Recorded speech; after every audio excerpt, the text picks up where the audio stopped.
What happens when someone vanishes without a trace? Not in a bustling city, but in the vast, silent wilderness of our national parks.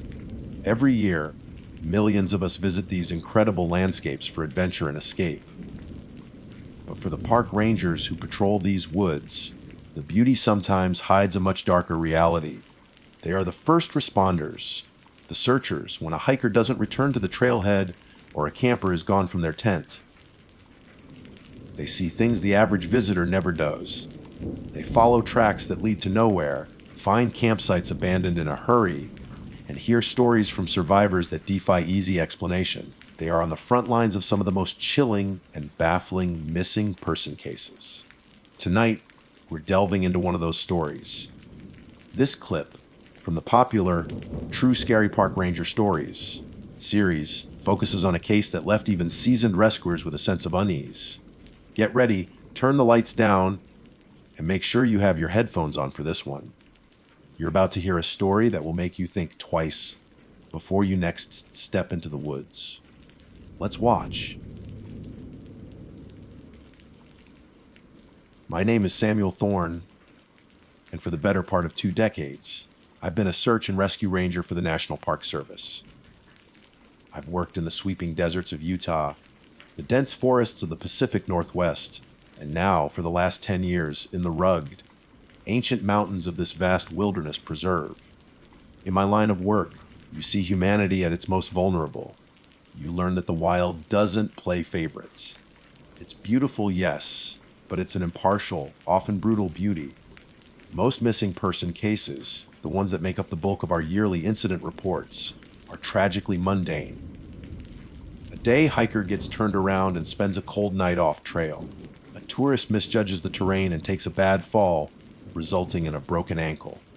A child wanders away from a campsite, chasing a butterfly, only to be found an hour later, teary-eyed and frightened just a few hundred yards away. We have protocols for these things. We have grids, team deployments, and a checklist that, more often than not, leads to a successful, if exhausting, resolution. But the case of Dr. Lena Petrova was different. It wasn't on any checklist. It defied protocol. It's the file that sits at the bottom of my desk drawer, the one I pull out late at night, when the station is quiet and the wind howling outside sounds a little too much like a voice. It's the story that made me a man who has faced down bears and stared into the abyss of 1,000-foot canyons, truly understand fear. It started, as many things do in a national park, with paperwork. Petrova had been granted a special research permit for a 6-week solo expedition into Griever's Canyon. It's one of the most remote and inaccessible areas of the park, a place we actively discourage casual hikers from even attempting to approach. The terrain is treacherous, the weather is violently unpredictable, and radio signals are spotty at best. Getting a permit for that area requires a mountain of documentation, proof of extensive wilderness survival training, and a very, very good reason. Dr. Petrova had a very good reason. She was a botanist, a leading expert in extremophilic fungi. Her proposal was electrifying even to a layman like me. Satellite imaging and remote spore analysis had detected a unique, explosive fungal bloom deep in the valley's core, a species that appeared to have no known relatives. It was thriving in an environment so rich in heavy metals that it should have been sterile. Her hypothesis was that this fungus had evolved a novel biological process, something that could have massive implications for bioremediation or even medicine. She was a scientist on the cusp of a career-defining discovery, and the excitement radiated from her like heat. I met her in person when she came to the ranger station for her final briefing and to pick up her satellite phone and emergency beacon. She was a woman in her late 30s, lean and wary with sharp, intelligent eyes that seemed to miss nothing. She wasn't the academic type who was lost outside of a laboratory. She carried herself with a quiet confidence that spoke of experience. Her gear was top of the line, meticulously organized, and she answered all my safety questions with a crisp, professional patience. "I understand the risks, Ranger Thorne," she told me, her voice tinged with a faint Eastern European accent. "I've conducted research in the Amazon basin and the Siberian tundra. I assure you I am prepared." I didn't doubt her preparation, but I still felt a knot of unease. There's a difference between confidence and what we rangers call canyon fever, a kind of arrogant belief that you can outsmart the wilderness. "The canyon has its own rules, doctor," I said, handing her the beacon. "It doesn't care about your resume. We have a mandatory radio check and schedule every 48 hours, no exceptions. You miss one, I'm sending a team in." "Understood." Crystal clear, she said with a thin smile, but her eyes were already distant, focused on the green expanse beyond the window. She wasn't being dismissive. She was just consumed by her purpose. Her vulnerability wasn't a lack of skill.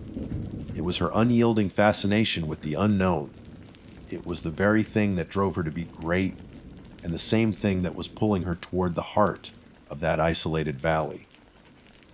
For the first 2 weeks, everything was normal. Her check-ins were punctual, her voice filled with a giddy, scientific fervor. She spoke of bioluminescent mycelial networks that pulsed with a soft, blue light in the darkness.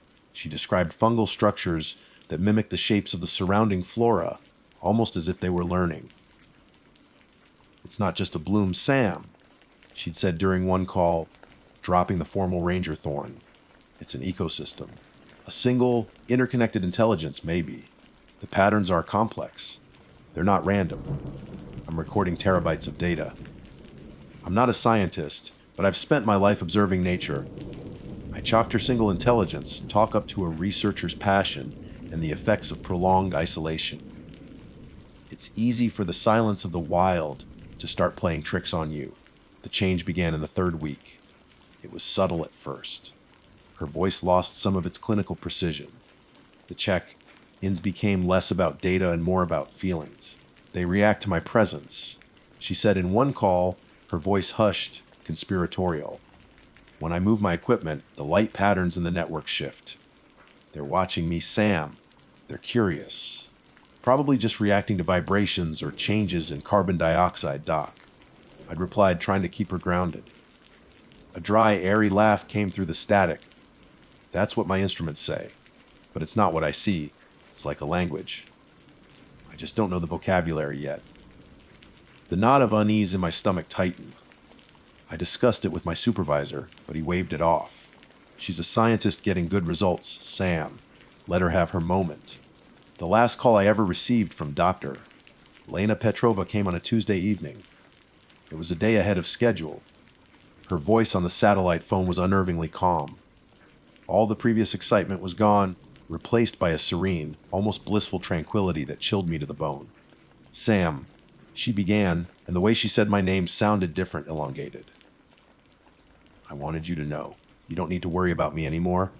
"Lena, is everything all right?" I asked, sitting bolt upright in my chair. "All right?" She paused, and for a moment I thought the connection had dropped. Then she spoke again, her voice soft as moss. "It's more than all right. It's a revelation. The patterns, it's not a language to be learned. It's a conversation to be joined." "What are you talking about?" "Lena, what's your status?" I demanded, my hand hovering over the emergency alert button. "My status." She repeated the word as if it were a foreign concept. There was a soft, rhythmic pulsing sound in the background, a sound I hadn't heard on her calls before. I've been so focused on taking samples, on dissecting and analyzing. I was so arrogant. I was treating a god like a specimen. The real discovery isn't in what it does, it's in what it offers. "What does it offer, Lena?" I asked, my voice barely a whisper. Her response was the last thing I ever heard her say. It wasn't a scream. It wasn't a cry for help. It was the sound of absolute, joyous surrender. An invitation to be part of something bigger, to stop observing the network and to become a node. "It's so beautiful, Sam. You can't imagine." Then a soft click, and the line went dead. She missed her scheduled check-in the next day, and the day after that. On Friday morning, under a sky the color of lead, I assembled my team at the trailhead of Griever's Canyon. We were officially launching a search and rescue mission for a missing person. But I knew, with a certainty that settled deep in my bones, that we weren't looking for a person anymore. We were heading into her laboratory, into the heart of her great discovery. We just didn't realize we were also walking into the specimen trap. The descent into Griever's Canyon is like stepping into another world, one that has forgotten the sun. The towering canyon walls, stained black and red with mineral deposits, press in on you, swallowing the sky until only a sliver of gray light remains. The air grows still and heavy, thick with the smell of damp earth, wet stone, and something else, a faint, cloying sweetness, like fruit left to rot in a dark cellar. The usual sounds of the forest, the chatter of squirrels, the cry of a hawk, the rustle of unseen things in the undergrowth, were gone. The silence was absolute, a living presence that seemed to listen to the crunch of our boots and the rhythm of our breathing. There were 4 of us on the primary team, me, 2 of my most seasoned rangers, Maria and Ben, and a young volunteer named Kevin, a former medic who was strong as an ox and eager to prove himself. We all felt it, the unnatural quiet, the oppressive weight of the place. We didn't speak of it, but I saw it in the way Maria's hand hovered near the strap of her flare gun, and the way Ben, a man who could navigate by the stars in a hurricane, kept compulsively checking his compass as if he didn't trust it. According to her permit logs, Dr. Petrova's primary campsite should have been located in a small, sheltered basin about 2 miles from the canyon entrance. We found it just before noon on the first day. The site was immediately jarring, not because it was a mess, but because it was the opposite. Her high-tech, one-person tent was pitched perfectly. A small cooking stove was clean and stowed. A neatly folded sleeping bag was placed on top of her pack. It looked less like a campsite that had been abandoned and more like one that was simply waiting for its occupant to return from a short walk. But the details were wrong. A half-eaten protein bar lay on a rock, a swarm of iridescent beetles crawling over it. Lena Petrova, the meticulous professional I'd met, would never have left food out like that. It was an invitation for every predator in the area. And then there was the smell. That sickly, sweet scent was stronger here, and we found its source. Growing in a perfect circle around her tent, just at the edge of the clearing, was the fungus. It wasn't like anything I'd ever seen. It grew in thick, ropey tendrils of a pale, fleshy color, coiling over rocks and up the trunks of the sparse, twisted trees. Dotted along these tendrils were mushroom-like growths, but they were a deep, velvety blue, almost black. As the daylight began to fade, they began to glow. It wasn't a steady light, it was a slow, rhythmic pulse, like a field of slumbering heartbeats. The entire clearing was bathed in a soft, ethereal azure light.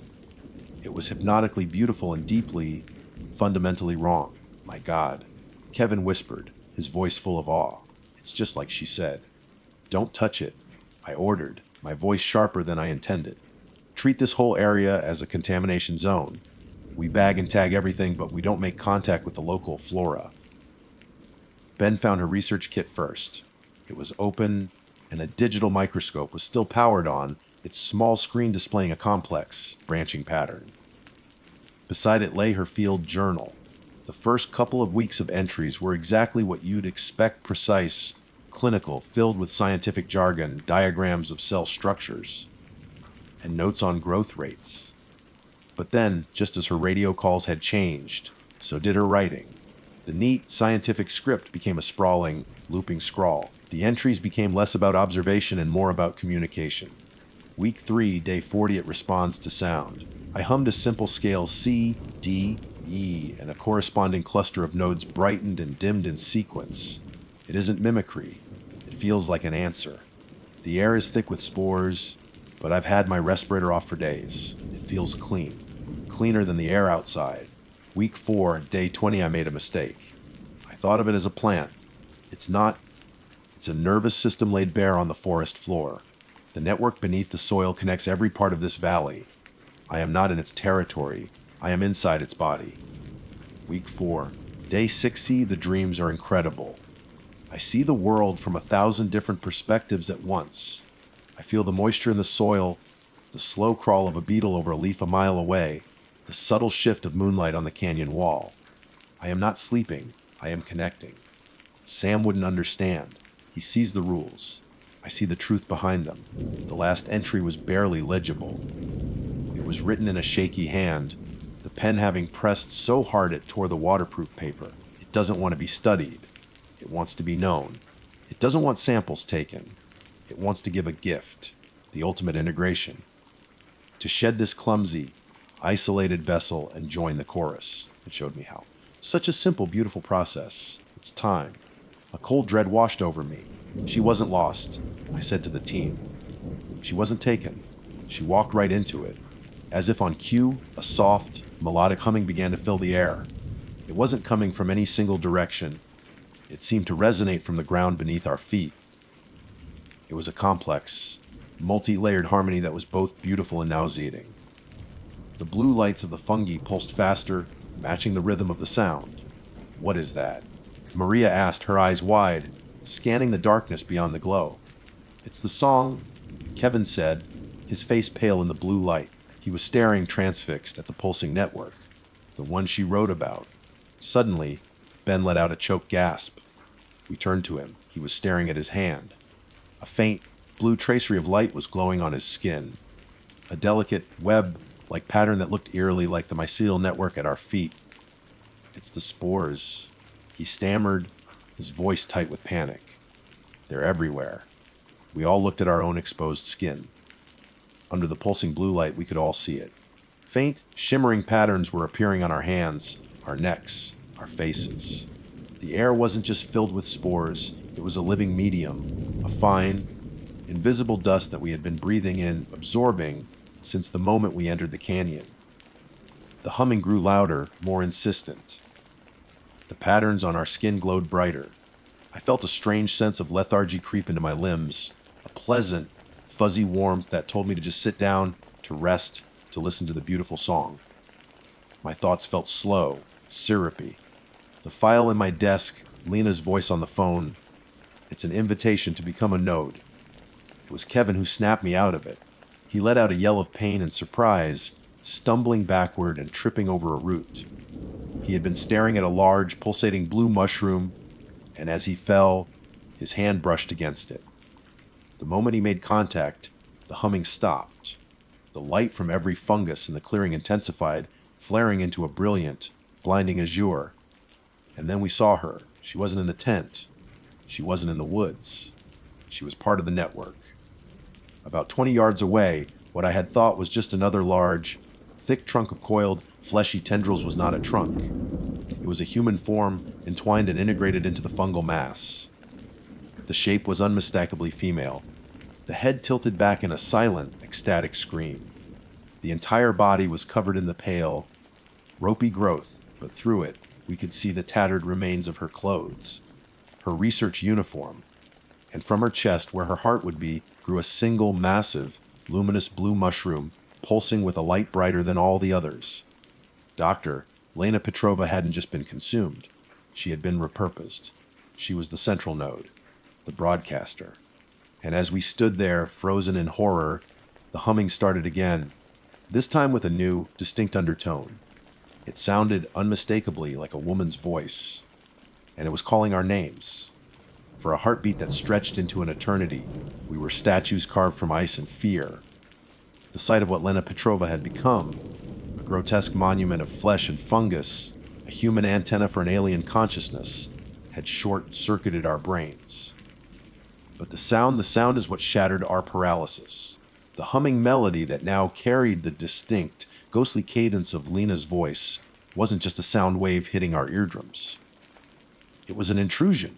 It pushed directly into our minds, a siren song of seductive, terrifying intimacy. Samuel, Maria, Ben, Kevin, it called our names not as a shout, but as a gentle, loving whisper that promised an end to all struggle. It promised connection, purpose. I felt it coiling around my thoughts, trying to soothe my terror, trying to convince me that the horror I was witnessing was actually a form of ascension. The lethargy I'd felt earlier returned with a vengeance, a warm, leaden blanket settling over my limbs. Beside me, I saw Kevin's face go slack, his eyes glazing over with a look of blissful acceptance as he took a half step toward the pulsating form of Lena. That was what broke the spell. Run! The word tore from my throat, raw and desperate. "Rano!" I didn't wait to see if they followed. I grabbed Kevin by the collar of his shirt and physically hauled him backward, breaking his entrancement. The four of us turned and fled, a mad, clumsy scramble away from the glowing clearing and back into the suffocating darkness of the canyon trail. The escape was a living nightmare. The moment we turned our backs, the gentle humming transformed into a shriek of rage and loss, a psychic blast that hammered against our skulls. The entire canyon seemed to come alive against us. The pale, ropey tendrils of the fungus, which had seemed so stationary before, now writhed on the ground, stretching across the path like living tripwires. Ben went down hard, his leg caught by a coiling strand. Maria, without breaking stride, fired her flare gun. The magnesium flare erupted with a furious, white-hot glare, casting the canyon in stark, brutal relief. The effect on the fungus was immediate and violent.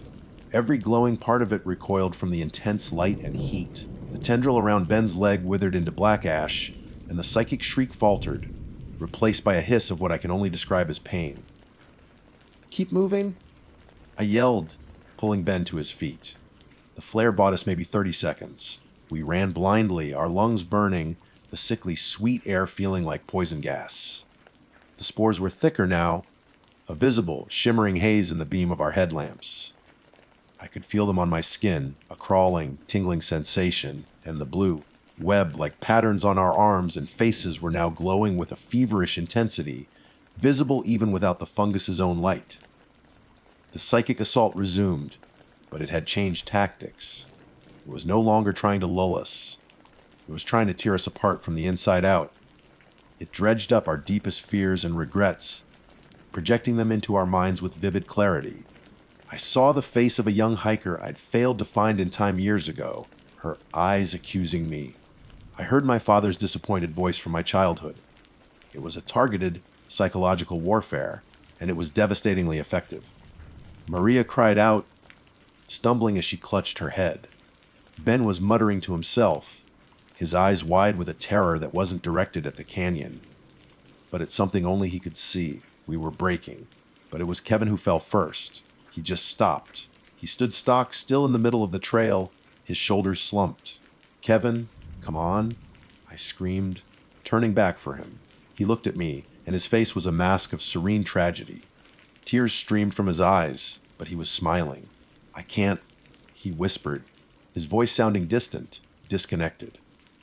"She's so lonely. All that knowledge, all that experience, and no one to share it with. It's not right. Kevin, that's not her.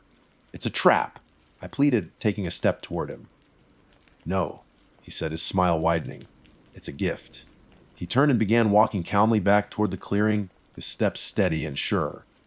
The humming melody swelled to welcome him, the notes shifting back to the gentle, inviting tune from before. We watched, helpless, as his silhouette was swallowed by the blue glow.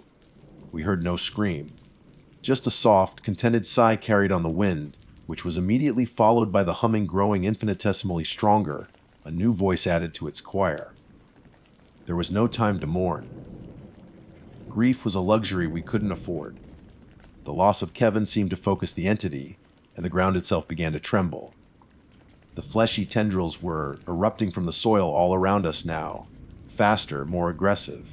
"The second flare!" I yelled at Maria. "Fire it at the narrow pass ahead!"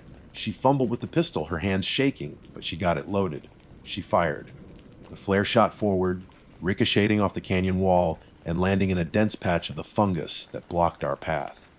Again, the blinding light and heat sent the organism into a spasm of agony. We sprinted through the gap it created, the smell of burning sugar and seared meat filling our nostrils. The last 100 yards to the canyon entrance were the worst. We were physically and mentally exhausted. The patterns on my skin felt like they were on fire. The voice in my head was a constant, screaming needle of despair. But then I saw it, a change in the quality of the darkness ahead, a lighter shade of black, the canyon mouth. We burst out of that oppressive space and into the pre-dawn twilight like newborns gasping their first breath.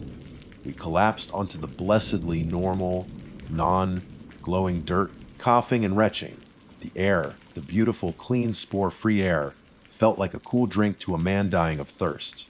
Behind us, the blue glow of the canyon faded as the sun began to crest the horizon. The humming stopped, not gradually, but as if a switch had been flipped. The silence it left behind was deafening. The official report lists Dr. Lena Petrova and volunteer Kevin Ryan as deceased because of death lost and presumed victims of a sudden, localized geological event. Griever's Canyon is now a permanent exclusion zone, fenced off and marked with signs warning of seismic instability and toxic gas vents. It's a lie, of course, but it's a lie that saves lives. We were the only three who knew the truth. We were quarantined for weeks, studied by specialists in hazmat suits who never told us what they were looking for or what they found. The glowing patterns on our skin faded after a few days, but the psychological scars remain. Ben took an early retirement. He lives in Arizona now, surrounded by sand and rock, and refuses to even keep potted plants in his house. Maria transferred to a coastal park management position. She told me once she can't stand the silence of the woods anymore. She needs the constant, cleansing sound of the ocean. I stayed. Someone has to stand watch. I'm the keeper of the secret, the guardian at the gate. My job is no longer just search and rescue. It's containment. The file on Lena Petrova is no longer in my desk. It's in a locked safe. But I don't need to read it. I live it every day. Sometimes, late at night, when a storm is blowing in, I think I can hear a faint, melodic humming on the wind coming from the direction of the sealed canyon. It knows my name. It's patient. It has a voice. It has memories. And it has learned. It's a new form of life, a parasitic intelligence that wears the faces of the dead. And we, in our ignorance, were the ones who knocked on its door and introduced ourselves. My name is Riley, and for the last 8 years, my world has revolved around two things: the sprawling, unforgiving wilderness of the state park, and the steady, reassuring presence of my partner, Owen. Owen is a German shepherd, but to call him just a dog would be a gross understatement. He's a certified search and rescue K9, a 4-legged miracle worker with a nose that can unravel mysteries the human eye could never perceive. To me, he is an extension of my own being. Our bond was forged in the crucible of countless hours of training, reinforced by the shared adrenaline of real-world searches, and sealed in the quiet moments of companionship that fill the spaces in between. In our line of work, trust isn't just a feeling, it's a functional necessity. A handler must trust his dog's instincts implicitly, and the dog must trust the handler's guidance without question. I have always trusted Owen. I've trusted him with my life on more than one occasion, and more importantly, with the lives of the people we are tasked to find. That unwavering faith has always been our greatest asset. I never imagined it could become my most terrifying liability. The call came on a Tuesday, just as a grim, gray dusk was beginning to bleed into the sky. A 6-year-old boy named Leo had vanished. He was last seen near the edge of his family's property, which bordered the vast, dense expanse of the park's northern sector, a notoriously rugged and disorienting area we called the Green Tangle. It was a place where trails disappeared, compasses were rumored to spin, and the silence felt heavy, ancient. When we arrived, the scene was already a chaotic tapestry of flashing lights and anxious voices. I kept Owen in the truck. His usual pre-search ritual of quiet focused a stark contrast to the human panic outside. I conferred with Sheriff Miller, a man whose face was already etched with the familiar dread of a search in the tangle. He just wandered off, Miller said, his voice strained. Mom turned her back for a minute, and he was gone. No coat, just a t-shirt and jeans. The temperature was already dropping. We didn't have much time. I nodded, my own gut tightening. Owen and I will take point. We'll start from the last place he was seen and work our way north into the park. Miller gave me a grim look. Be careful in there, Riley. That place, it has a way of swallowing things up. I brought Owen out, and the change in him was immediate. The moment his paws hit the ground, he was no longer a companion. He was a professional. His ears swiveled, his body tensed, and his nose began to twitch, sampling the symphony of scents in the air. I presented him with a tea, shirt from Leo's room, letting him get a deep, focused intake of the boy's scent. Owen's tail gave two sharp, affirmative thumps against my leg. He had it. Find him, buddy. I murmured, giving the command. Seek. Owen lowered his head and began to cast back and forth, his powerful nose hovering inches from the ground. Within moments, he locked onto a trail, and we were off, plunging into the twilight of the green tangle, leaving the frantic energy of the command post behind us. For the first hour, everything was routine. Owen was a master at his craft, moving with a fluid, relentless purpose. He navigated the treacherous terrain with an ease that belied its difficulty, his focus absolute. My job was to read him, to interpret the subtle shifts in his body language. A flick of the ear, a change in pace, the angle of his tail. We were a single cohesive unit, moving through the encroaching darkness. The first sign that something was wrong was so subtle, I almost missed it. We were following the trail along a shallow creek bed, when Owen suddenly stopped. He didn't just halt his forward momentum, he froze, every muscle in his body rigid. His head was raised, his nose pointed not at the ground, but straight ahead into the deep woods. A low, guttural whine escaped his throat, a sound I hadn't heard from him in years, not since he was a pup facing his first thunderstorm. What is it, O? I whispered, scanning the darkness ahead with my headlamp. The beam cut a stark white tunnel through the black, revealing nothing but a wall of ancient trees and tangled undergrowth. You got something? He didn't respond to my voice. His attention was completely captivated by whatever lay unseen in the forest. He took a hesitant step back, pulling against the lead, something he never, ever did on a track. Owen was fearless. He'd faced down bears and mountain lions without flinching. But now he was afraid. I tried to rationalize it. A coyote, maybe? A boar? But Owen's reaction was different. This wasn't the aggressive alert he used for predators. This was deep, primal fear. After a tense minute that stretched into an eternity, he shook his head as if breaking a trance, glanced back at me with wide, troubled eyes, and then reluctantly resumed tracking, but his posture had changed. He was no longer the confident hunter. He was wary, hugging my leg, his movements hesitant. The trail led us deeper, away from the creek and up a steep, rocky ridge. The woods grew quieter. The normal nocturnal chorus of insects and frogs had fallen silent. The only sound was the crunch of our feet on the damp leaves, and Owen's increasingly anxious panting. My own unease was growing, a cold knot forming in my stomach. I trusted my dog, but his fear was contagious, seeping into me like the evening chill. An hour later, the second incident occurred, and this one was impossible to dismiss. Owen was tracking along the spine of the ridge when he veered sharply to the left, pulling me towards a small, dark opening in a jumble of massive boulders, a shallow cave or rock shelter.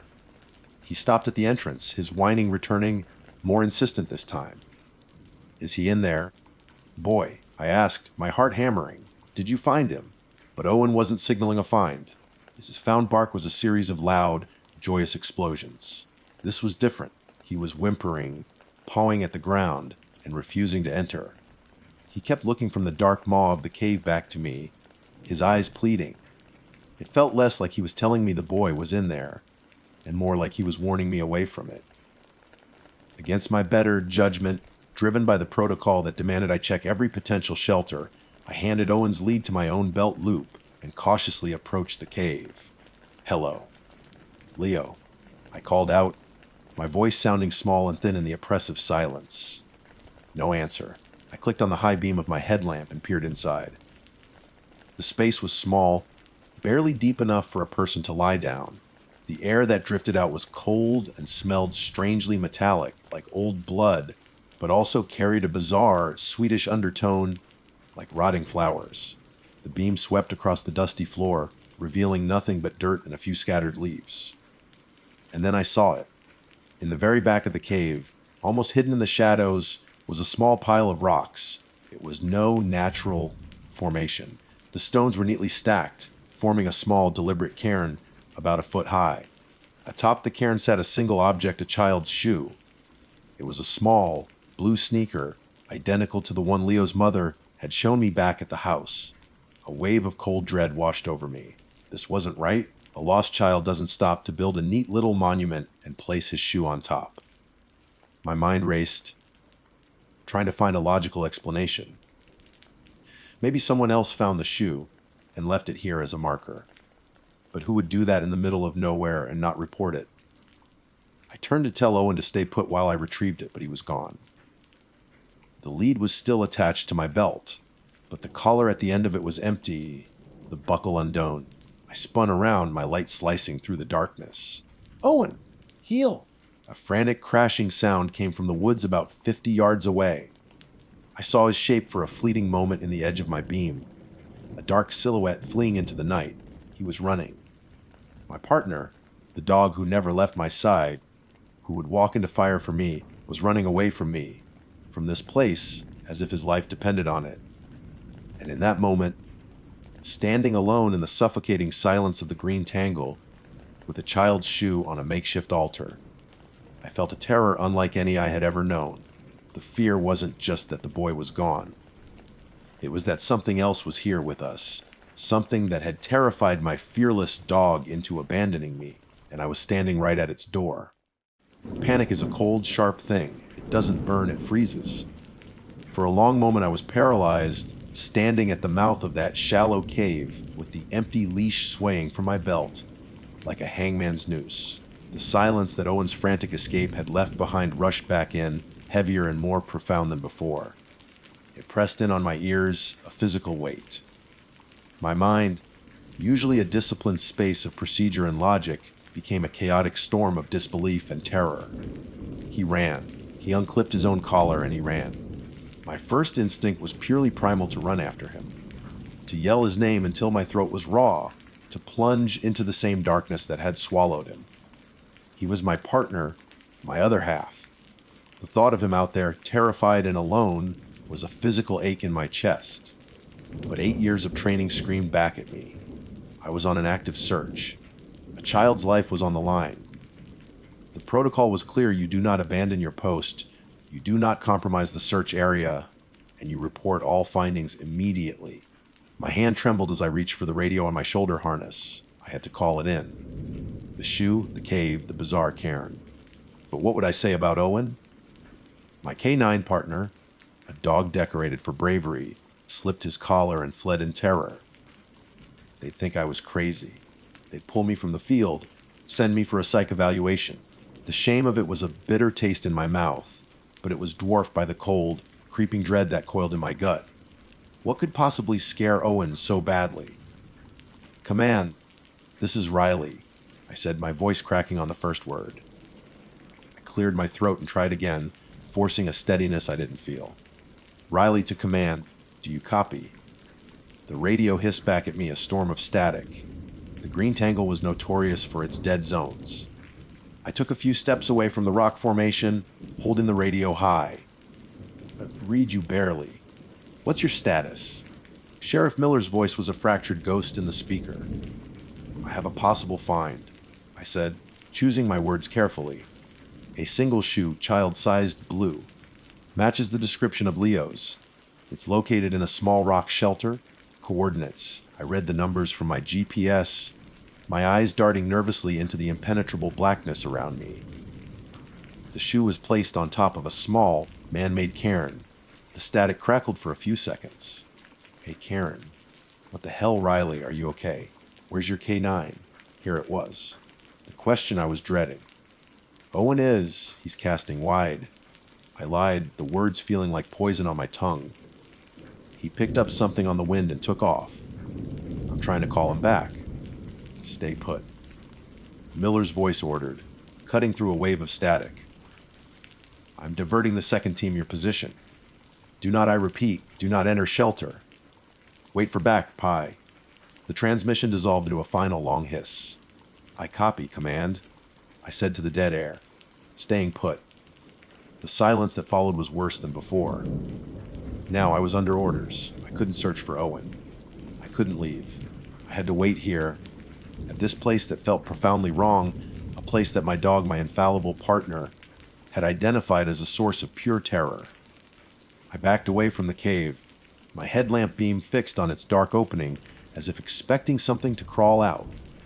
I found a relatively clear spot about 30 yards away, my back against the solid trunk of a massive oak, giving me at least one direction I didn't have to watch.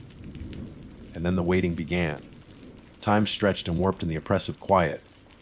Every rustle of leaves was a footstep. Every groan of a tree branch in the wind was a low-throated growl. My senses, deprived of Owen's reassuring presence, were on overdrive, feeding my growing paranoia. The forest was no longer a familiar workplace. It was an alien landscape, and I was an intruder. I kept my hand on the grip of my sidearm, the cold, checkered steel a small and insufficient comfort. I tried calling for Owen again, my voice a low whisper, not wanting to broadcast my position to whatever else might be listening. Owen, come on, boy. To me, nothing. Just the unnerving stillness. I don't know how long I waited. 10 minutes. An hour. It felt like a lifetime. Just as I was about to break protocol and radio Miller again, I saw him. A flicker of movement at the edge of my headlamp's beam. Owen. He emerged from the trees not with a bound, but with a slow, deliberate walk, like a wolf stalking its prey. He wasn't panting, wasn't wagging his tail in relief. He just stopped and stared at me, his head cocked. Owen! A wave of relief so powerful it almost made me dizzy washed over me. Oh, thank God. Come here. Boy. He didn't move. He just stood there about 20 yards away, a dark statue in the night. What's wrong with you? Come on. I patted my leg, my voice taking on a sharper, more commanding tone. Heel.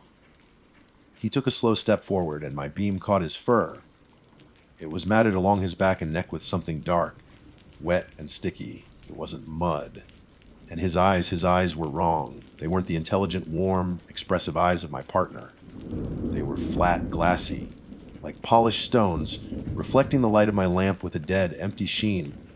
A cold spike of fear lanced through my relief. That wasn't my dog. It looked like him, but it wasn't him. He ignored my commands completely. He turned his head and walked with that same strange, stiff leg gait towards the cave. He stopped at the entrance, the same entrance he had refused to approach earlier, and began to dig. It wasn't the frantic, dirt-flying digging of a SAR dog hot on a scent. It was a slow, methodical scraping at the earth, one paw at a time, rhythmic and hypnotic. As he dug, a sound began to emanate from his chest. It was a low, continuous whine, but it held a bizarre, lilting quality, almost like a mournful song. It was a sound that made the hair on my arm stand straight up. I stood frozen, unable to process what I was seeing. My brain was screaming at me, a frantic, looping reel of impossibilities. Dogs don't unbuckle their own collars. Fearless dogs don't flee. And my dog, my Owen, did not move or sound like that. Then, from the deep woods behind me, a sound drifted through the trees. It was a perfect echo of the sound Owen was making. The same strange, melodic singing whine. It was a call and response. My blood ran cold. There was another one out there. I spun around, pointing my light into the forest, but saw nothing. The woods were a black, impenetrable wall. When I turned back, Owen had stopped digging. He was sitting, his back to me, perfectly still, looking into the cave. And then I heard it again. My own voice. Owen! Heel! It came from the same direction as the mimicry of the whine. It was my voice, my exact timbre, my exact inflection, but it was hollow, empty of life. It was a recording, a perfect, soulless playback. My heart felt like it had stopped. The thing in the woods wasn't just an animal. It was a mimic. It had been listening. It used Owen's fear to draw me in, and now it was using my own commands to what? To taunt me, to control him. My mind flashed back to old, forgotten park lore, ghost stories the old-timers told around campfires. Tales of things in the deep woods that mimicked the voices of lost hikers to lure rescuers to their doom. I'd always dismissed them as foolish superstition. The creature in the woods called out again, and this time it was different. It wasn't my voice. It was the high, thin sound of a child crying. A desperate, terrified sobbing that seemed to come from everywhere at once. It was a cruel, calculated deception, designed to prey on my most basic instincts as a rescuer. I stood my ground, my gun now in my hand, my knuckles white. "I know you're out there!" I yelled, my voice shaking. "Whatever you are." The crying stopped instantly. The silence that followed was absolute. Owen, the dog-shaped thing at the mouth of the cave, slowly turned his head. His neck seemed to rotate too far, at an angle that looked painful, unnatural. His dead, glassy eyes found mine in the darkness. He opened his mouth. It wasn't a bark that came out. It wasn't a whine. It was a voice, a perfect, clear, digital quality recording of the little boy Leo, and it spoke one simple, soul-shattering sentence. "I'm in here. Can you help me?" The world didn't just shrink to the space between me and the thing wearing my dog's body, it inverted. Logic, reason, and every law of nature I had ever known turned inside out and became a screaming void. The voice of that lost little boy, so clear and pristine, coming from the throat of my partner, or the thing pretending to be him, was a sound that broke my mind.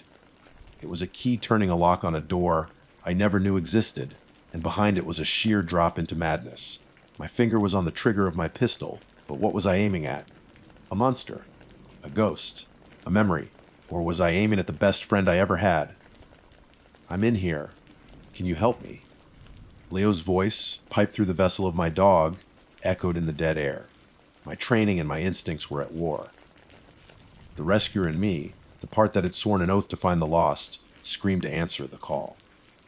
A child was in trouble, but the terrified man staring at a perversion of nature knew it was a lie. A calculated, exquisitely cruel lie. The thing in the woods, the master mimic, had played its trump card. It wasn't just luring me, it was torturing me, using the purity of a child's plea for help as its weapon. The Owen thing took a stiff, jerky step towards me. Its head was still tilted at that impossible, painful looking angle. The glassy eyes didn't blink. When it opened its mouth again, it wasn't Leo's voice that came out, it was mine. "Good boy, Owen. Find him." It was a recording of me from earlier that night, from the start of the search. The words were filled with the warmth and trust I had for my partner. Hearing them now, from this puppet, was a violation. It was as if the creature was showing off, demonstrating its power, rubbing my face in the fact that it had stolen everything that defined my reality, my partner, my voice, my hope. "No," I whispered, the word barely a breath. I started backing away, one slow step at a time, my gun still raised. I couldn't shoot. The thought of putting a bullet in something that looked so much like Owen was a physical barrier I couldn't break, even now. "Stay back." The thing ignored me. It took another lurching step, then another. From the darkness of the woods to my left, the mimic called out again, this time with a new sound, the crackle of a radio and Sheriff Miller's voice, perfectly replicated. "Riley, we're almost to you. Hang on." False hope bloomed in my chest for a split second before I crushed it. It was another trick. It was trying to make me lower my guard, to make me turn my head. I kept my eyes locked on the approaching creature, my heart a frantic drum against my ribs. "I'm not falling for it," I hissed, more to myself than to the things hunting me. The Owen thing lowered its head and charged. It wasn't the graceful, powerful run of a German shepherd. It was a clumsy, stumbling gait, a horrifying parody of movement, as if the puppeteer didn't quite understand how the strings worked. But it was fast, too fast. In that heart-stopping moment, a choice was made for me. I wasn't aiming to kill, I was aiming to stop. I fired not at the creature itself, but at the ground just in front of it. The gunshot was a cataclysmic roar in the silence, a deafening explosion of sound that ripped through the unnatural quiet. The muzzle flash lit up the clearing in a stark, momentary blaze of white. The effect was instantaneous and utterly bizarre. The charging creature didn't yelp or fall. It collapsed. It didn't crumple like a wounded animal. It deflated, like a suit of clothes suddenly emptied of its wearer. It fell into a heap on the forest floor, a pile of fur and limbs, utterly still. For a second I stared bewildered. Then, from the woods, came a sound unlike any I had heard before. It wasn't a mimic. It was a shriek, a high, thin, piercing scream of what sounded like pure rage and pain. It was a sound that scraped along my nerves and vibrated in my bones. The gunshot hadn't just stopped the puppet, it had hurt the puppeteer. Driven by a new, desperate kind of adrenaline, I scrambled forward, my light fixed on the pile of fur that was, or had been, my partner. As I got closer, the metallic, sweetish smell from the cave grew stronger, clinging to the air around the body. I knelt, my hands shaking so violently I could barely function. I reached out and touched the fur on its back. It was cold, colder than it should have been, and beneath my fingers, the skin felt loose wrong. With a surge of nausea, I rolled the body over. It was Owen, my Owen, but his eyes were wide and milky in death, and from his side, a gaping, horrific wound oozed a dark, thick substance that wasn't just blood. It was as if something had hollowed him out, leaving only the shell. The sticky mat on his fur, it was the residue of whatever had animated him, a grotesque ectoplasm that smelled of rot and ozone. He had been dead for a while. He had likely been dead since the moment he first pulled on the lead and whimpered in fear. The creature had found him, killed him, and then wore his skin like a costume to lure me closer. The grief and the horror hit me like a physical blow, knocking the air from my lungs. The shriek from the woods came again, closer this time, and it galvanized me. I couldn't stay here. I grabbed Owen's collar, the real one, which must have been torn from him, lying a few feet away. I stuffed it in my pocket, a final, pathetic token of my friend. I didn't run. I retreated, moving backward. My gun and my light pointed towards the source of that terrible scream. I had to get out of the tangle. I had to get to the backup team, the real one. Then, my light caught something, movement. At the edge of the trees, a flash of pale white. It wasn't an animal. It was tall and painfully thin, its limbs too long, its joints bending at angles that were subtly but sickeningly wrong. It moved between the trees with a liquid grace that defied its gangly appearance. I only saw it for a second, a nightmare silhouette against the black, before it melted back into the shadows. But the image was burned into my mind a pale, elongated humanoid figure, a skinner of voices and skins. I heard the sounds of the real rescue team, then shouting, heavy footsteps crashing through the undergrowth. They were real. The mimic shriek faded, retreating deep into the woods, as if it knew it was outnumbered. When the team found me, I was on my knees, sobbing, unable to form a coherent sentence. They saw Owen's body. They saw the shoe on the cairn inside the cave. Sheriff Miller put a hand on my shoulder, his face a mask of grim confusion. It was his deputy who found the boy. Following protocol, they had begun a grid search around the cave. He noticed the freshly disturbed earth where the Owen thing had been digging. It didn't take long. Buried in a shallow grave, not 10 feet from the cave's entrance, was Leo. He was curled in a fetal position, his other blue sneaker still on his foot. He hadn't just wandered off and gotten lost. He had been taken. He had been buried. The cairn wasn't a marker, it was a tombstone and a trap. The official story is that Leo succumbed to exposure after getting lost, and that a territorial mountain lion attacked and killed my K9. They put me on administrative leave, sent me to see a department-approved therapist who nodded and took notes as I tried, and failed to explain what really happened. How do you explain a creature that steals voices? That hollows out your best friend and wears him like a suit. I never went back to SAR. I couldn't. I left the service and moved 1,000 miles away from that park and the green tangle that squats within it. But distance doesn't matter. Every night when I close my eyes, I'm back in that clearing. I hear the melodic whine, the perfect mimicry of my own voice, and the sound of a little boy's plea for help coming from a place it should never be. I lost more than my partner that night. I lost the world I knew. There are things in the deep, quiet woods that defy explanation, things ancient and hungry, and I know, with a certainty that has frozen my soul, that they are still there, listening, waiting. My name is Sofia Ramirez, and for the past 8 years, I have served as a law enforcement ranger with the National Park Service. It's a title I hold with a profound sense of duty. My world is one of regulations, protocols, and the unyielding logic of the natural world.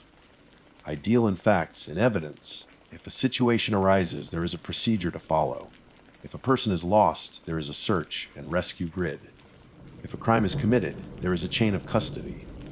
My vest, my badge, the reassuring weight of the standard, issue Glock on my hip, they are my armor against chaos. I believed, with the sincere conviction of a seasoned professional, that there was nothing this wilderness could show me that couldn't be categorized, analyzed, and resolved. I was wrong. The case began as a whisper, a footnote in the daily log that most would overlook. A hiker, a young man named Alex Thorne, was overdue. It wasn't uncommon. Novice hikers often misjudge trail times, getting caught by an early dusk, and wisely deciding to camp for the night rather than risk a fall. But Alex was reportedly experienced, and his check in with the station had been precise. His route was logged at a 3-day loop through the high-tangle wilderness, a section of the park known for its dense canopy and rugged, unforgiving terrain. When he was 24 hours late, we initiated a standard missing person protocol.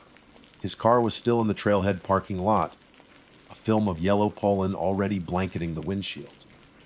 Inside, everything was as you'd expect: a discarded coffee cup, a map with his route highlighted in orange. Nothing seemed amiss. I took charge of the field search, my mind already running through the checklist. Hypothermia, unlikely in this season. Animal attack, possible but rare. A fall, most probable. I assembled my team, briefed them on the search patterns, and we set out at dawn. The first few hours were routine. The air was cool and thick with the smell of pine and damp earth. We fanned out our calls of Alex Thorne! Park service echoing through the silent trees. We found his first designated campsite exactly where it should have been. The ashes in his fire pit were cold. His tracks, clear and distinct, led away from the camp, deeper into the trail. Everything was by the book. My book. The first crack in my orderly world appeared a few miles later. We found his second campsite, or what was left of it. His tent, a high-quality, four-season model, was still standing, the fly sheet flapping gently in the breeze. But it had been slashed open, not with the clean, methodical cut of a knife, but with a series of violent, jagged tears. It looked less like an act of human vandalism and more like something had tried to claw its way in. A bear, perhaps. That was the logical explanation. I made a note, my mind jumping to the protocol for a potential bear encounter. But the scene was wrong. A bear would have ransacked the site, tearing into his food bag, which was still suspended correctly from a high branch, untouched. His pack was inside the tent, its contents spilled out, but largely all there. Sleeping bag, extra clothes, water filter. The only thing missing was Alex himself and his rifle. That detail snagged in my mind. Why would an experienced hiker, especially one carrying a rifle for protection, abandon all his gear? That's when I found the shell casing. It was half buried in the dirt near the tent, glinting of brass. I picked it up with a gloved hand. It wasn't a standard hunting caliber. It looked like a Wildcat cartridge, something custom loaded. Poachers. The thought solidified in my mind, a welcome anchor of logic in a confusing scene. Poachers were a known, quantifiable threat. They operated in these remote areas, believing they were beyond our reach. The slashed tent could have been a scare tactic. Maybe Alex stumbled upon them, and they took him or ran him off. The missing rifle solidified my theory they would have taken his weapon. I changed the objective. This was no longer just a search and rescue. It was a potential crime scene. I sent most of my team back to the trailhead to begin a wider net investigation, to check for any vehicles that didn't belong, to talk to other hikers. I would follow the tracks. There were 2 sets leading away from the camp now, Alex's distinct boot prints, and another set, partially obscured, wearing cheaper, worn-out boots. The poacher. The trail led me off the marked path, down into a steep, shadowed ravine where the sunlight struggled to reach. The air grew colder. The usual sounds of the forest, the chatter of squirrels, the call of distant birds, faded away, replaced by an oppressive silence. It was the kind of quiet that feels heavy, that presses in on you from all sides. My radio, which had been crackling with chatter just an hour before, was now stubbornly silent. No signal. I was alone. I'm not easily spooked. I've spent countless nights in the backcountry, comfortable with the solitude. But this was different. There was a watchfulness to the woods here, a sense that I was an intruder in a place that did not want me. I pressed on, my hand resting on the grip of my sidearm, my senses on high alert. An hour into the ravine, I started finding them. At first, it was just one, a crude symbol scratched into the bark of an ancient fir tree. It was a spiral, but it was wrong, twisting back on itself in an unnatural way. I dismissed it as graffiti. But then I found another and another. They were carved into trees and rocks, always facing the path I was on, like primitive trail markers. They were not the work of any local tribe I was familiar with. Their designs felt older, more malevolent. Then came the animal bones, arranged in careful, deliberate patterns on the forest floor. A deer's ribcage cracked open and laid out like a broken fan. A fox's skull placed neatly on a bed of moss, its eye socket stuffed with black feathers. This was not the work of a poacher. Poachers are pragmatic. They take what they need and leave the rest to the scavengers. This was ritualistic. It was a shrine. My training had no file for this, no protocol for dealing with a suspect who builds altars of bone in the deep woods. A cold knot of dread began to tighten in my stomach. The logical framework I had built around this case was beginning to splinter. As the afternoon light began to fade, casting long, distorted shadows across the ravine floor, I found the cave. It was a dark slash in the rock face, partially hidden by a curtain of hanging moss. The symbols were thick around the entrance, carved deep into the stone, and Alex's tracks, along with the poacher's, led directly to it. I stood before the entrance, the silence of the ravine now absolute. A foul, cloying smell drifted out from the darkness, the scent of decay, but also something else, something metallic and sharp, like old blood. Protocol dictated I wait for backup. My own survival instinct screamed at me to turn around, to get back to the world of sunlight and radio signals. But Alex was in there, and so was the person who made the bone shrines and carved the twisted symbols. I drew my weapon, the click of the safety seeming deafeningly loud in the silence. I took a deep breath, switched on the powerful flashlight mounted on my pistol, and stepped out of my world and into theirs. The beam cut into a darkness so profound it felt solid, and from the depths, I heard a sound. It was a soft, wet, scraping noise. And then a whisper, a sound that hitched in the air and coiled its way towards me, shaping a single, impossible word: Sophia. For a trained law enforcement officer, hesitation can be fatal. It's a lesson drilled into you at the academy until it becomes instinct. You assess, you act. But standing at the threshold of that cave, with my own name echoing in the suffocating darkness, every fiber of my being screamed at me to break protocol. The sound wasn't just a whisper. It was an intimate violation, as if the speaker was standing right behind me, their lips brushing against my ear. It knew me. My pistol felt heavy and useless in my hand, a tool for a world I had just left behind. The beam from my flashlight sliced through the oppressive gloom, revealing a narrow passage slick with a dark, fall-smelling slime. The scraping sound came again, closer this time, a wet, dragging noise that suggested something misshapen, and heavy was pulling itself through the rock. Every instinct honed by years in the wild told me this was a predator's den, but no bear or mountain lion I had ever encountered announced itself by whispering your name.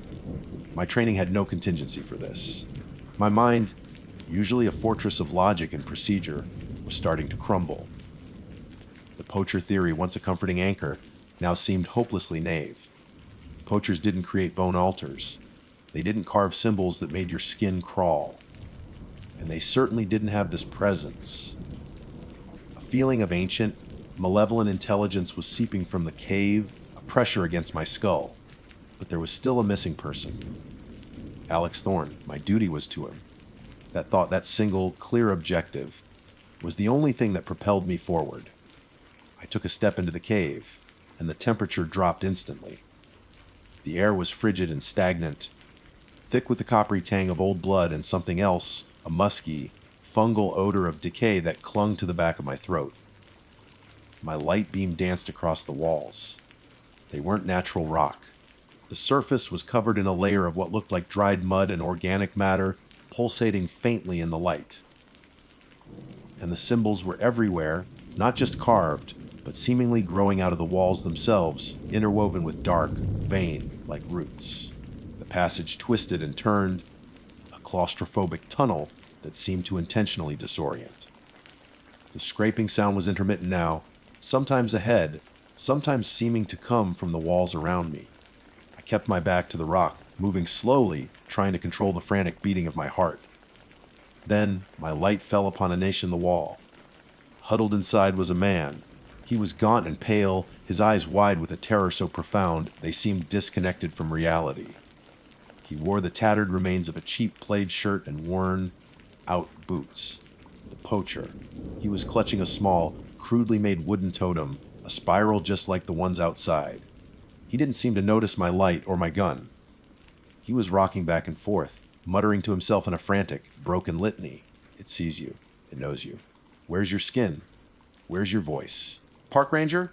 I shouted, my voice sounding thin and weak in the oppressive space. Stand up! Let me see your hands. He flinched at the sound but didn't look at me. His gaze was fixed on the darkness deeper in the cave. Too late, he whimpered, his voice cracking. It's hungry, always hungry. It called him and he answered. Now it calls you. Before I could process his words, a new sound echoed from the tunnel ahead. It was a voice, but distorted, a grotesque mimicry of human speech. It was Alex Thorne's voice, pitched too high, the words stretched and slurred. Help me, Sophia, so cold. My blood ran cold. It was a trap, a lure. The poacher, if that's what he was, scrambled back further into his niche, pulling his knees to his chest like a child. Don't listen, he hissed. It's not him. It's just a mask. It takes the voice. It takes the shape, but it's not him! I ignored him, my focus locked on the passage ahead. Alex? Alex Thorne, this is Ranger Ramirez! Can you hear me? I'm coming to get you out. I started moving forward, my light cutting a path. The scraping grew louder, more frantic. And then I saw him, or what was left of him. He was pinned against the far wall of a small cavern, not by ropes or chains, but by thick, pulsating tendrils of the same dark, root-like substance that covered the walls. They had burrowed into his flesh, and the area around the wounds was blackened and necrotic. His body was limp, his head hanging at an unnatural angle, but his mouth was moving, contorting around the garbled words. It was a horrific puppet show. The source of the voice wasn't him. It was coming from the thing that held him. My flashlight beam traced the tendrils back to their source, a pulsating, amorphous mass huddled in the center of the cavern. It was a shifting mound of what looked like mud, roots, and something disturbingly like human tissue, all churning together. Bones and scraps of clothing were embedded in its form. I saw the glint of metal, the barrel of Alex's rifle, half submerged in the grotesque creature. It had no eyes, no face, but I could feel its attention on me, a psychic pressure that was physically painful. It was the source of the cold, the silence, the dread. It was the heart of this corrupted place. The scraping sound finally made sense. It wasn't dragging itself. It was rearranging itself. As I watched in frozen horror, a section of the mass began to rise, to elongate, to take a form. It was clumsy, a grotesque parody of a human shape, but it was undeniably mimicking a bipedal form. It molded a crude head, and from a slit, like opening, it whispered my name again, Sophia. This time not in a disembodied echo, but in a wet, gurgling sound that was somehow a perfect copy of my own voice. I finally broke. The carefully constructed walls of procedure and protocol in my mind were not just splintered, they were obliterated. I fired. The roar of the Glock was deafening in the enclosed space. The first bullet hit the shifting mass with a wet smack, doing nothing. I fired again and again, emptying half the magazine into the creature. It recoiled not in pain, but almost in surprise, its form rippling and churning. The voice stopped. The tendrils holding Alex's body slackened, and his corpse slid wetly to the floor. That was my chance. I turned to run, but the poacher was blocking the passage. He wasn't cowering anymore. He was standing, his eyes no longer wide with terror, but filled with a chilling, vacant calm. He held the small wooden spiral up to me. "You can't leave," he said, his voice flat and devoid of emotion. "It has your voice now. It knows your shape. You fed it. You belong to the woods." He lunged at me, not like a man, but like an animal, all teeth and nails. I was off balance, terrified, and out of options. I fired a single, final shot. The impact threw him back against the wall, and he slid down, leaving a dark smear on the pulsating surface.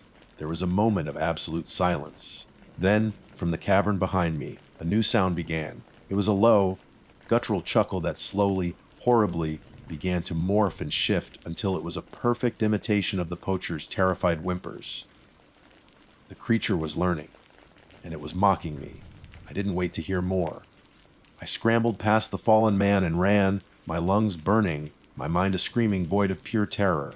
I fled through the twisting passages, not daring to look back, expecting at any moment to feel its cold touch on my shoulder, or to hear it whispering my name in the voice of someone I loved. Panic is a poor navigator. I burst out of the cave's maw, gasping in the cold, thin air of the ravine, my flight fueled by pure, unreasoning terror. I didn't look back. I couldn't. The memory of that chuckling, shifting sound was branded onto my mind. I scrambled up the steep incline, thorns and sharp rocks tearing at my uniform and skin, but I felt nothing. The only sensation was a desperate, primal need for distance, for sunlight, for anything other than that suffocating, ancient darkness. Every gust of wind through the pines sounded like a whisper. Every snap of a twig behind me was the creature rearranging itself into a new and more terrible form. I ran until my lungs were fire and my legs were jelly, collapsing at the edge of the official trail, the familiar packed earth a symbol of a world I wasn't sure I could ever truly belong to again. I lay there for a long time, the adrenaline slowly draining away, leaving behind a hollow, trembling exhaustion. The sun was setting, painting the sky in hues of orange and purple that seemed garish and wrong after the profound blackness of the cave. My radio was still dead. I was alone, with two bodies in a profane den and a story that no one would ever believe. My mind, the orderly, logical mind of Sofia Ramirez, tried to reassert control. It tried to build a report to fit the events into the neat boxes of my training. Subject 1, Alex Thorne, deceased. Subject 2, unidentified male, deceased. Cause of death, what was the cause of death? An unknown biological entity, a geological anomaly causing hallucinations. I had shot a man. That was a fact. A cold, hard fact in a sea of impossibility. The journey back to my vehicle was a waking nightmare. Darkness fell completely, and the forest came alive with sounds I had known my entire career, but which now held a terrifying new significance. The hoot of an owl sounded like it was testing a new voice. The rustle of a small animal in the undergrowth was a clumsy, mimicking footstep. I kept my flashlight beam darting into the trees, expecting to see those twisted symbols carved into the bark, or worse, to see a shape emerge from the shadows, a shape that wore my face and spoke with my voice. I reloaded my pistol with a trembling hand, the familiar weight of it now the only thing that felt real. When I finally saw the lights of the ranger station, I nearly wept with relief. I stumbled through the door, covered in dirt, blood, and the foul stench of the cave.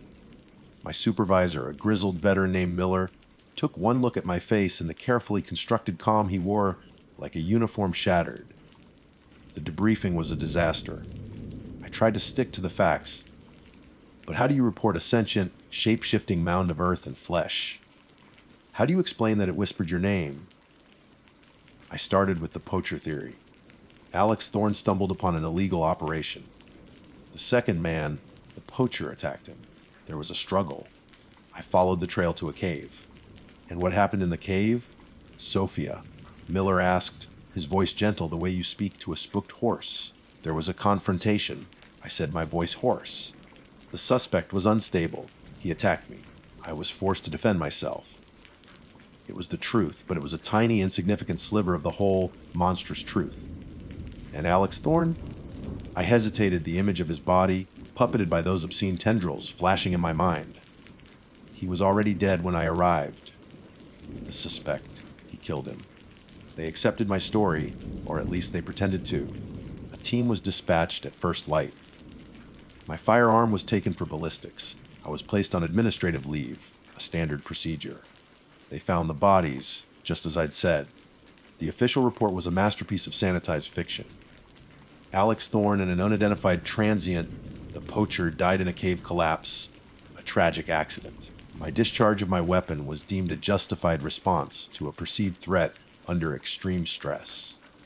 The case was closed, but it wasn't closed for me. They never mentioned the symbols, the bone altars, or the pulsating, living walls of the cave. When I tried to bring them up, I was met with concerned looks and suggestions that I see the department-mandated therapist.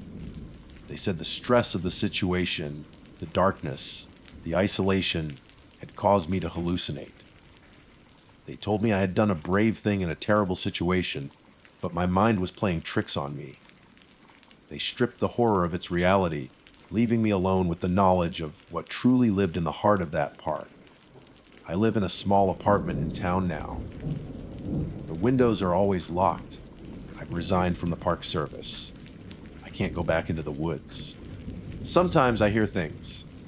A faint scraping sound from the apartment above.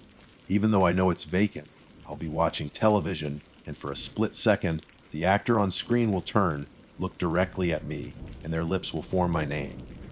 Sophia. The worst is the phone. A few nights ago, it rang. An unknown number. I answered, and at first, there was only static. Then, a voice emerged from the white noise. It was a perfect imitation of my mother's voice, the one I hadn't heard since she passed away 5 years ago. Sophia, honey. It whispered, the sound intimate and warm. Why did you leave us? It's so cold out there. Come back. Come back to the woods. I slammed the phone down, my heart hammering against my ribs. I know it's not over. The thing in the cave, I gave it a new voice. My voice. The poacher's voice. And maybe, somehow, the voices of everyone it has ever touched. It is learning, expanding its repertoire. I don't know what it is or what it wants, but I know it's not confined to that ravine anymore. It has a connection to me. I see the spiral symbol sometimes, scratched into a dusty car window, or formed by a puddle after a rainstorm. It's a reminder. A promise. My name is Sofia Ramirez. I was a park ranger. I was a person of rules and facts.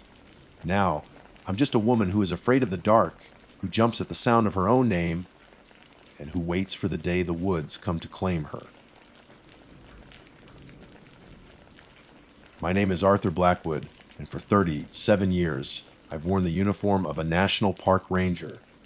I've seen the sun rise over peaks, so sharp they could cut the sky, and I've watched it set in a blaze of glory that makes you feel infinitesimally small. I've rescued lost hikers, tracked mountain lions, and put out more fires, both literal and metaphorical, than I can count. In all those years, I thought I'd seen everything this wilderness had to offer, its beauty and its brutality. I was wrong. The park holds secrets darker than any cave and older than any tree, and the truest horror isn't found in the bite of a snake or the claws of a bear. It's in the stories we dismiss as fantasy, the whispers on the wind we choose to ignore.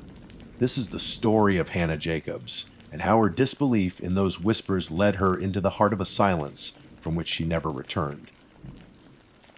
Hannah was a park interpreter, a title that sounds a bit dry for a spirit as vibrant as hers. Her job was to be the bridge between the wild heart of the park and the curious minds of the tourists who came to visit. She was, in a word, sunshine. She had a laugh that could echo through the pines and a smile that could disarm even the most cynical city dweller. She was in her late 20s, with a cascade of reddish-brown hair she usually kept tied back in a messy ponytail, and eyes the color of the forest floor after a spring rain. She didn't just love nature, she was woven into it. She could name every bird by its call, every tree by its bark, and she knew the history of this land, both the documented and the dreaded, better than anyone. Her specialty, the thing that made her tours legendary, was folklore. While other guides talked about geology and erosion, Hannah spoke of the things that walked in the shadows, She would gather a group of wide-eyed tourists at the edge of an ancient grove as dusk settled, and with the firelight dancing on her face, she'd tell them tales. She spoke of the whispering Wendigo, a creature of eternal hunger said to roam the northern ridges during the first snows. She'd lower her voice to tell them about the Glimmer Man, a spectral figure seen only in the corner of your eye, who lured people off the path with the promise of something beautiful just beyond the trees. Her most popular story, however, was the legend of the echoes. The old tale claimed that deep within the park, in places where the geology did strange things to sound, the forest could capture a person's voice, their last words, and play them back on a loop for eternity. A permanent, fading scream trapped in the rock. The tourists loved it. They'd shiver and pull their jackets tighter, laughing nervously as they glanced into the encroaching darkness. For them, it was a campfire story, a cheap thrill to take home with their souvenirs. For Hannah, it was just good theater. It's just to make them respect the wood's art.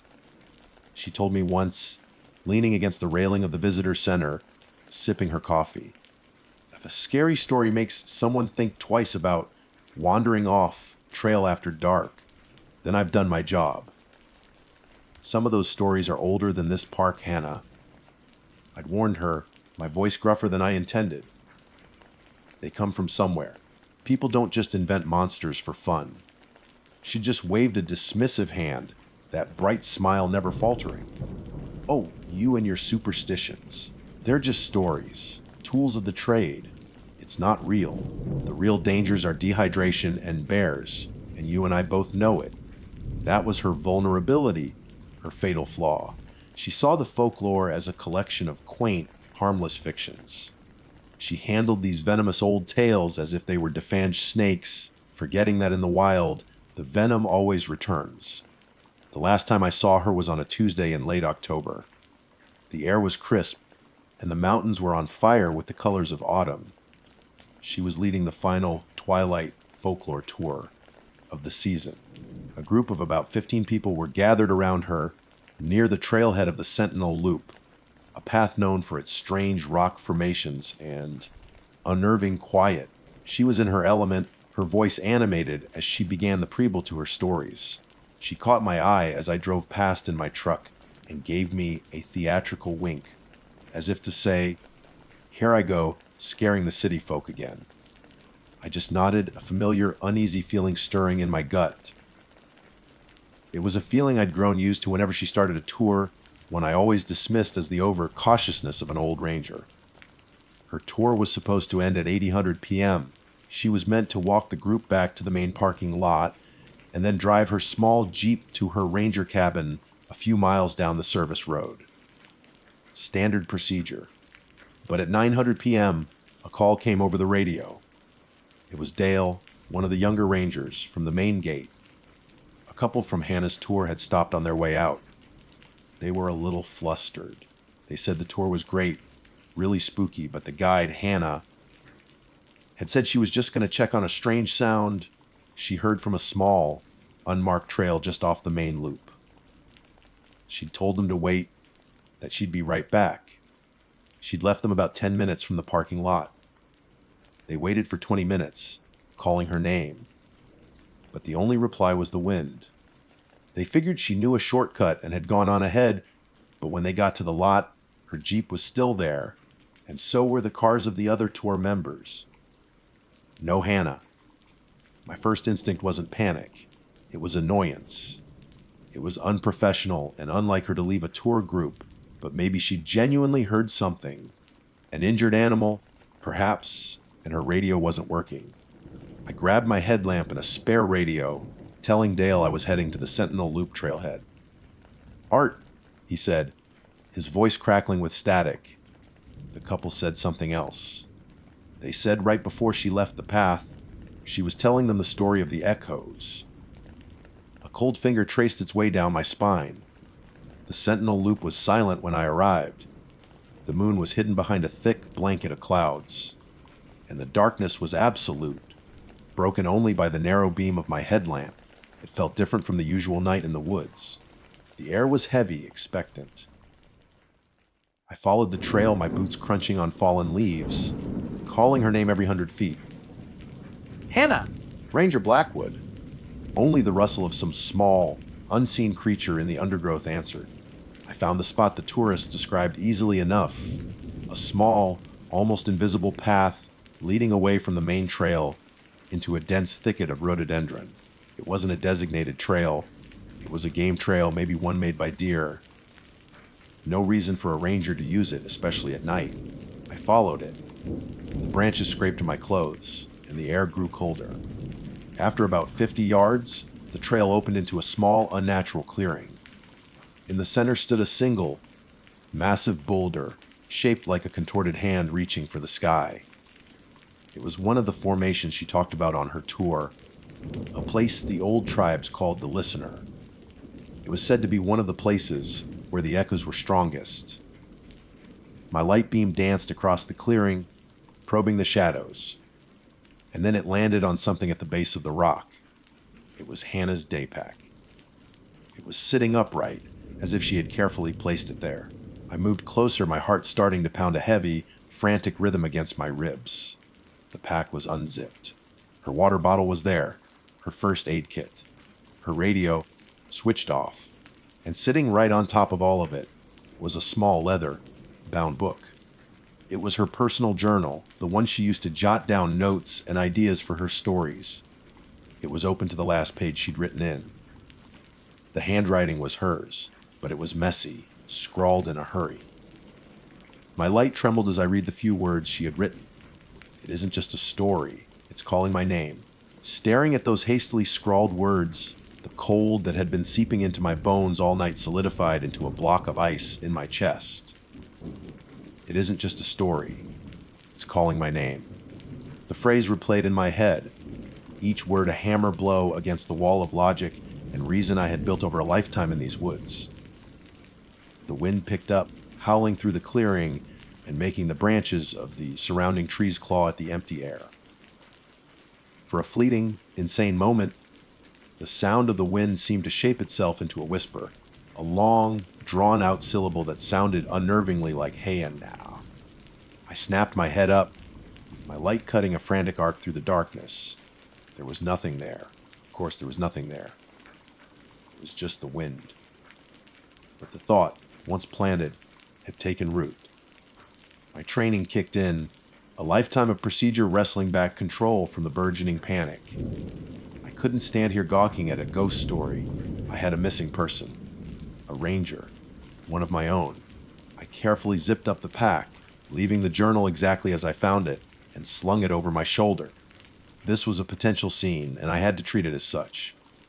I clicked my radio on, the burst of static a welcome, normal sound in the oppressive silence.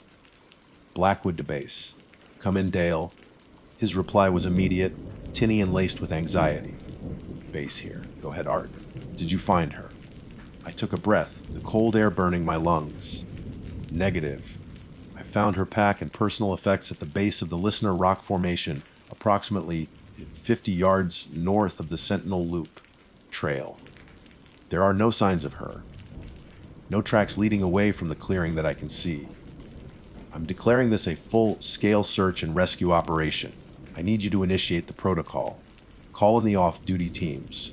I want a command post set up at the Sentinel trailhead by your 600. And Dale, call Sheriff Thompson. Inform him we have a missing park employee, presumed to be within park boundaries. There was a pause on the other end. Understood, Art. Is everything okay? You sound... Just get it done, son. I said, my voice harder than I meant it to be. Couldn't tell him that I was standing in a place from a ghost story, holding a note that made no sense and hearing things in the wind. Not yet. The hours that followed were a blur of organized chaos, a process I knew as well as the back of my own hand. The Sentinel trailhead, usually a quiet spot for tourists to begin their hikes, transformed into a nerve center humming with grim purpose. Generators rumbled to life, flooding the area with harsh, artificial light. Other rangers arrived, their faces etched with concern, their movements efficient and professional. We gridded out the search area, on a large topographical map, concentric circles expanding from the clearing where I'd found the pack. We were a well-oiled machine, every member knowing their role. We searched through the night, lines of rangers with powerful headlamps moving methodically through the dense forest, Our calls of Hannah! echoing in the darkness. But we found nothing. It was as if she had simply vanished into thin air. The ground around the listener rock was undisturbed, save for my own boot prints. There were no drag marks, no signs of a struggle, no broken branches to indicate a fall. We brought in the dogs as soon as the sun rose, but they were useless. They'd follow Hannah's scent from her jeep to the clearing, get agitated and confused around the rock, and then lose the trail completely, whining and circling back on themselves. It was impossible. A human being cannot simply cease to exist. But every dead end, every empty quadrant of the map we cleared, screamed that she had. By the second day, the atmosphere had grown heavy with a silent, shared dread. We were all professionals, trained to deal with the logical and the tangible. But this wasn't logical. Rangers who had spent decades in the wilderness would come back from their search patterns, looking pale and shaken. They spoke of the unnerving silence in the deeper parts of the woods, of the way the air seemed to press in on them, of a constant, prickling sensation of being watched from just beyond the range of their vision. These were not men given to flights of fancy, but they all felt it. The park itself felt different, hostile.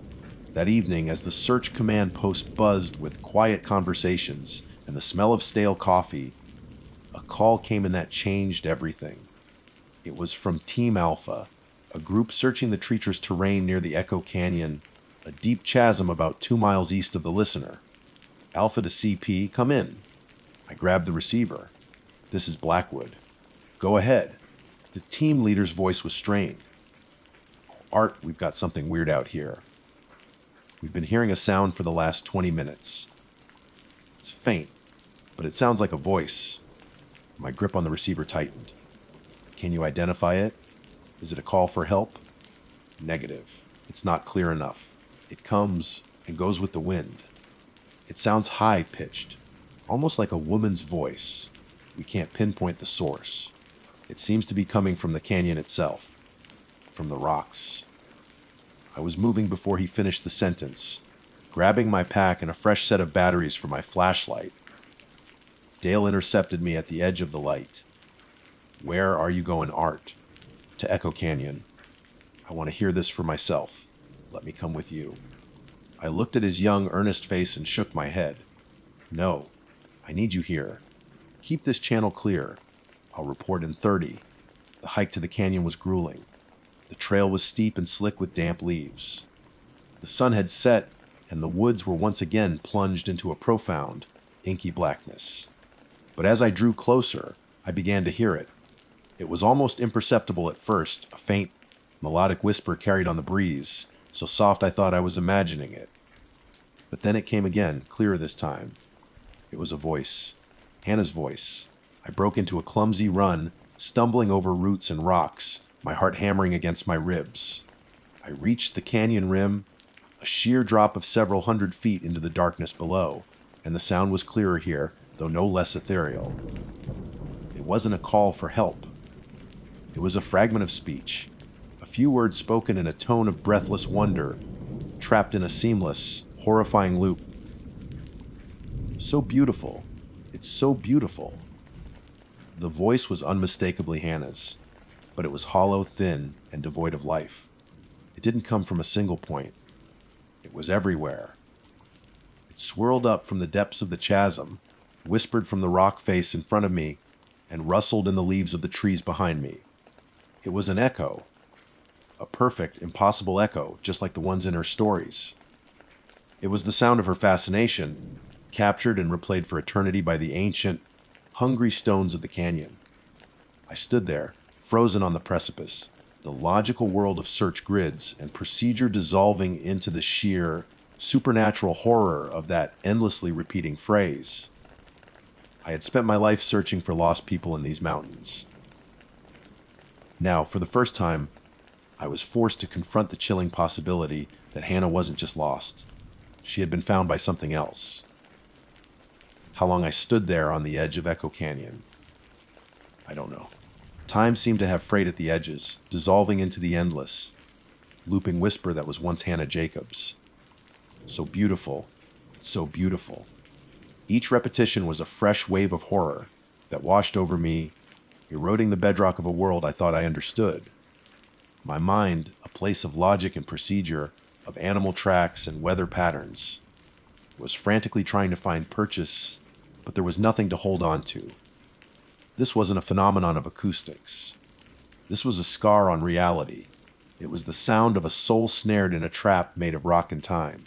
The sharp crackle of the radio on my belt was what finally broke the spell. Blackwood, this is CP. Do you copy? What's your status, Art? It was Dale's voice, a lifeline back to the world of maps and search grids. I raised the radio to my lips, my hand trembling. What could I possibly say? I found her, but she's a ghost story now. The legend she loved to tell has eaten her alive. They would think I'd lost my mind. They would pull me from the search, from my duty. Blackwood here. I managed, my voice a dry rasp. The sound is inconclusive. It's just the wind playing tricks in the canyon. Nothing more. I'm heading back to the command post. The lie felt like swallowing acid. It burned in my throat and settled heavy in my gut. As I turned my back on the canyon, I could still hear her voice, a faint, sweet poison on the wind. For the first time, I didn't call out her name. I knew she couldn't answer. I knew that what was left of her was already home. The official search for Hannah Jacobs continued for 3 more days. They were the longest and most hollow days of my career. I went through the motions, directing teams, studying maps, and delivering summer briefings to the other rangers. But my heart wasn't in it. While they searched for a body, for a clue, for some tangible piece of evidence that could explain her disappearance, I was haunted by the knowledge that the greatest clue of all was one I could never share. The other rangers saw the change in me. They saw the deep, haunted exhaustion in my eyes and attributed it to the strain of a failed search for one of our own. They would pat me on the back, tell me we'd done all we could, and that the wilderness sometimes just wins. They had no idea how right they were. On the 5th day, Sheriff Thompson, a man whose world was made of neat lines and filed reports, drove up to the command post. He was a good man, but his patience was worn thin. He took me aside, his face grim. "Art, we're scaling this back," he said, not unkindly. "We've covered this area with a fine-toothed comb. The dogs found nothing. The helicopters saw nothing, and your teams have found nothing. We have to be realistic. The chances of finding her alive now are practically zero." I just nodded, looking past him into the dense, silent trees. "Her parents are asking questions," he continued, sighing. "The press is starting to sniff around. They want an explanation. What do I tell them? Did she fall? Animal attack? Did she just run off?" I met his gaze, my own eyes feeling ancient. "We don't know," I said, the partial truth feeling more like a betrayal. "The forest is a big place. Sometimes people just get lost. People don't just vanish off the face of the earth. Art," he insisted. A cold, mirthless smile touched my lips. "In here," I said, gesturing to the vast, primordial wilderness around us, "they do." The search was officially suspended the next day. Hannah Jacobs became another statistic, a file in a cabinet marked missing, presumed deceased. Her Jeep was towed away, her cabin was cleared out, and the park slowly began to move on. We held a memorial service for her at the visitor center. Her family came, their faces masks of grief and confusion. I gave a eulogy, speaking of her passion, her vibrant spirit, and her love for the park. Every word felt like a stone in my mouth. I spoke of the ranger, the guide, the friend. I did not speak of the echo in the canyon, or the warning in her journal. I buried the truth deep, where no one else would ever have to be burdened by it. In the years that followed, things changed. The Twilight Folklore Tour was permanently discontinued. When asked, I just said it posed an unnecessary risk to tourists after dark. No one questioned it. I became more withdrawn, more watchful. The younger rangers started calling me Old Man Blackwood, behind my back, a gruff, overly cautious relic who saw danger in every shadow. They didn't understand that I wasn't just looking for lost hikers anymore. I was standing guard. I retired last spring, 38 years. My last act as a park ranger was to take a drive out to the Sentinel Loop trailhead. I didn't walk the trail. I just stood there at the edge of the parking lot and looked into the woods where it had all happened. The park was quiet, basking in the late afternoon sun. It looked peaceful, beautiful, just as it always had. But I knew what it was. It was a mask, and I knew what lay beneath. As I was about to leave, a family minivan pulled up. A father, a mother, and two young kids jumped out, full of energy. The father looked at the trail map. "The Sentinel Loop! Looks like a great evening hike," he said cheerfully to his wife. Before I even knew I was moving, I was out of my truck and walking towards them. The friendly ranger smile I had practiced for decades was gone. My face felt like it was carved from stone. "I wouldn't recommend that trail," I said. My voice was low, but it cut through their cheerful chatter like a blade. The father looked at me, a little taken aback. "Oh, why not? Is it too difficult?" I looked from him to his children, and I saw Hannah's bright, disbelieving smile. I saw her casual dismissal of the old stories, and I heard, faintly in the back of my mind, a whisper on the wind. "Oh, so beautiful. There are stories about this place," I said slowly, holding the father's gaze. "Things you wouldn't believe. It isn't safe here after dusk. The woods remember things. Some paths are better left untrodden." They stared at me, their smiles gone, replaced by a creeping unease. I wasn't telling them a fun, spooky story. They could hear the cold, hard way to truth in my voice. After a long, awkward silence, the mother gathered her children. "You know what, honey? Let's just go get some ice cream in town." I watched them drive away until their minivan was just a speck in the distance. I turned back to the forest, a silent guardian at a gate no one else could see. Hannah had thought the stories were just tools. She was wrong. They are warnings. They are the collected wisdom of all those who came before us, of all those who looked into the darkness and saw something looking back. I am retired now, but my watch never truly ends, because I know that the forest is deep and the rocks are hungry, and somewhere in the heart of the park, a voice is still whispering about how beautiful it all is. And it's waiting for someone else to come and listen. My name is Samuel Harrison, and for 22 years, I've been a park ranger in the Ethelgard National Forest.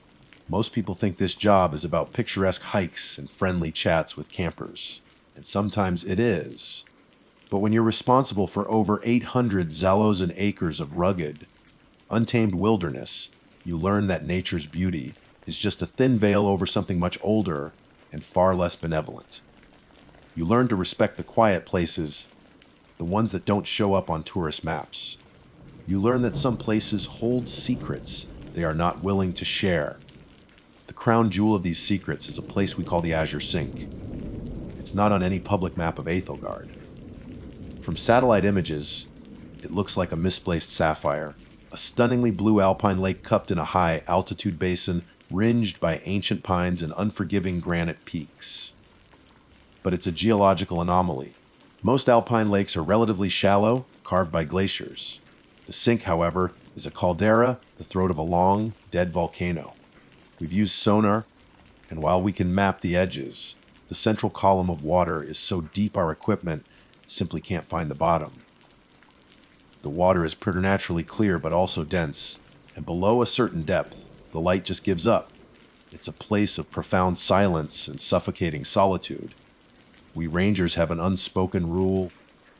You don't go to the sink alone, and you don't stay after dusk. There's a weight to the air there, a feeling of being watched by something immense and indifferent. So, when the official request came through from the U.S. Geological Survey, It sent a ripple of unease through our station. They wanted to conduct a comprehensive hydrographic study of the Azure Sink. The lead on the project was a man named Dr. Liam Chen. The paperwork described him as a brilliant hydrologist, a specialist in cryosphere, fed lakes and volcanic water systems. He was on paper the perfect man for the job. He arrived on a crisp Tuesday morning in late September, when the aspens were a riot of gold against the dark green of the pines. He was a man in his late 30s, lean and wary, with the kind of intense, focused eyes that seemed to miss nothing. He was all business, his movements precise and economical as he unloaded cases of sophisticated equipment from his government-issue truck. I was assigned to be his liaison, his guide and logistical support. My job was to get him and his gear to the sink and ensure he followed park protocols. "Ranger Harrison," he said, extending a firm hand. His voice was calm, professional. "Dr. Chen, I appreciate the assistance. The access road looks challenging. It's a fire trail mostly," I replied, shaking his hand. "4-wheel drive only. From the end of the trail, it's a half-mile hike to the shore. We'll have to pack everything in. I've brought a quad with a trailer to help with the heavy gear." We spent the first day doing just that, hauling Pelican cases, solar panels, sensor arrays, and a small, specialized inflatable raft up the steep, winding path. Throughout the process, Liam was meticulous, directing the placement of each case as if it contained a priceless artifact. He spoke about his work with a quiet passion, explaining how the unique geology of the sink could provide invaluable data on subterranean water sources. But I noticed something. As we crested the final ridge and the Azure Sink came into view below us, he stopped. The lake was breathtakingly still, a perfect, deep blue mirror reflecting the sharp edges of the mountains and the cloudless sky. There was no wind, no ripple on the surface. The silence was absolute. Liam just stood there for a full minute, his professional enthusiasm evaporating, replaced by a look I recognized all too well. It was a primal fear, a deep-seated apprehension that had nothing to do with logic. Incredible. He finally breathed, but his voice was thin. "The scale, it's hard to grasp from the topographical maps. She's a big one," I said, keeping my tone casual and deep. His eyes were locked on the center of the lake. "Yes. The depth, that's the point, of course." He seemed to be talking more to himself than to me. He took a deep breath, squaring his shoulders as if preparing for battle. "Well, no sense admiring it from afar. Let's get the base camp set up." It was during that first trip onto the water that he confessed his secret. I was rowing him and a sonar unit out towards the middle in my sturdy aluminum patrol boat. He was assembling the device, his hands moving with practiced skill, but his knuckles were white, and he refused to look over the side of the boat into the clear, dark water. "You all right, Doc?" I asked gently. He gave a short, humorless laugh. "Just a professional inconvenience, Ranger. I have what you might call thalassophobia. Fear of deep, open water. A hydrologist with a fear of deep water." It was a terrible irony, like a bomb disposal expert with a nervous twitch. "I'm fine when I'm focused on the data," he said quickly, as if to reassure me, or maybe himself. "The numbers, the science, it's a shield. It's just the transition. Getting out there." He gestured vaguely at the vast expanse of blue around us. The emptiness of it all. The not knowing what's down there. "Nothing's down there but cold water and rock," I said, though even as I said it, the old, irrational feeling of being watched from below prickled at the back of my neck. The next 3 days fell into a routine. Each morning around 8, I'd meet him at the small camp we'd established. I'd ferry him and his chosen equipment out to a high visibility buoy. He'd anchored in the deepest part of the lake. He'd work from his small yellow raft tethered to the buoy, surrounded by his humming instruments. I'd leave him to his work, patrol the surrounding area, check for animal sign, and return to pick him up at 4 in the afternoon. He seemed to be managing his fear, channeling it into his work. He'd be pale and tense when I dropped him off, but But by the time I returned, he'd be energized, his notebooks filled with data and observations. On the third afternoon, he was particularly excited. The stratification is unlike anything I've ever seen, Sam, he told me, his eyes gleaming with scientific fervor as I helped him load a sensor into my boat. There are distinct thermal layers, but also chemical ones. Pockets of water with high concentrations of sulfur and other minerals that shouldn't be there. It's as if the lake has its own internal organs, separate and sealed off from each other. His fear seemed to have been completely replaced by his curiosity. He was a scientist on the verge of a breakthrough. That night at camp, he was more relaxed than I'd seen him, talking excitedly about publishing his preliminary findings. The fourth day was the last day. The weather was perfect, almost unnaturally so. The sky was a high, polished dome, and the lake was a sheet of dark glass. There wasn't a breath of wind. When I took him out that morning, the silence was so complete that the dip of my oars seemed offensively loud. One more day of readings from the central column, and I should have enough to build a preliminary model, he said, setting up his gear on the raft. He seemed a little more on edge than the day before, the yawl once again being nudged aside by his anxiety. "Everything okay?" I asked. "Fine. Just this place," he said, looking at the water. "It feels different today. Quieter." I knew what he meant. The usual background noise of the forest, the chatter of a squirrel, the call of a distant bird, was gone. There was only the oppressive silence of the lake. "I'll be back at 4, same as always," I said. "See you then, Sam," he said, giving me a tight, distracted smile. I watched him for a few minutes as he calibrated a sensor, a small, focused figure in a yellow raft on an immense sea of blue. Then I turned my boat and headed for the north shore to check on a game trail that had been showing signs of cougar activity. I got back to the Rendezvous Point at 10 minutes to 4. I saw the yellow raft from a distance, a cheerful splash of color against the darkening water. The sun was beginning to dip behind the western peaks, and the lake's surface was slowly turning from azure to a deep, inky violet. As I got closer, I cut the engine, expecting to see Liam wave, but there was no movement. "Liam!" I called out, my voice sounding small and thin against the vastness. The only answer was my own echo, rolling back from the granite cliffs. I pulled the patrol boat alongside his raft. It was empty, not overturned, not damaged, just empty. Everything was in its place, a model of scientific order. A complex-looking water sampler was still tethered to the side, its small green light blinking steadily from just below the surface. His waterproof notebook was open on the floor of the raft, held down by a thermos of coffee. His lunchbox was there, a half-eaten apple sitting next to it. The paddle was secured neatly under the raft's bungee cords. His bright orange life vest was gone, which I initially took as a good sign. He must be wearing it. But he wasn't there. I scanned the water in every direction. Nothing. I looked towards the shore miles away. There was no way he could have swum that distance, not in this cold water. There was no sign of a struggle, no blood, no torn equipment. It was as if he had been sitting there one moment, and in the next, he had simply been plucked away. I circled the raft, my heart pounding a frantic rhythm against my ribs. "See him!" I screamed, the name echoing and echoing until it faded into the suffocating silence. The sun disappeared completely behind the mountains, and the profound, chilling twilight of the high country descended. The water turned black, and the feeling returned, stronger than I had ever felt it before.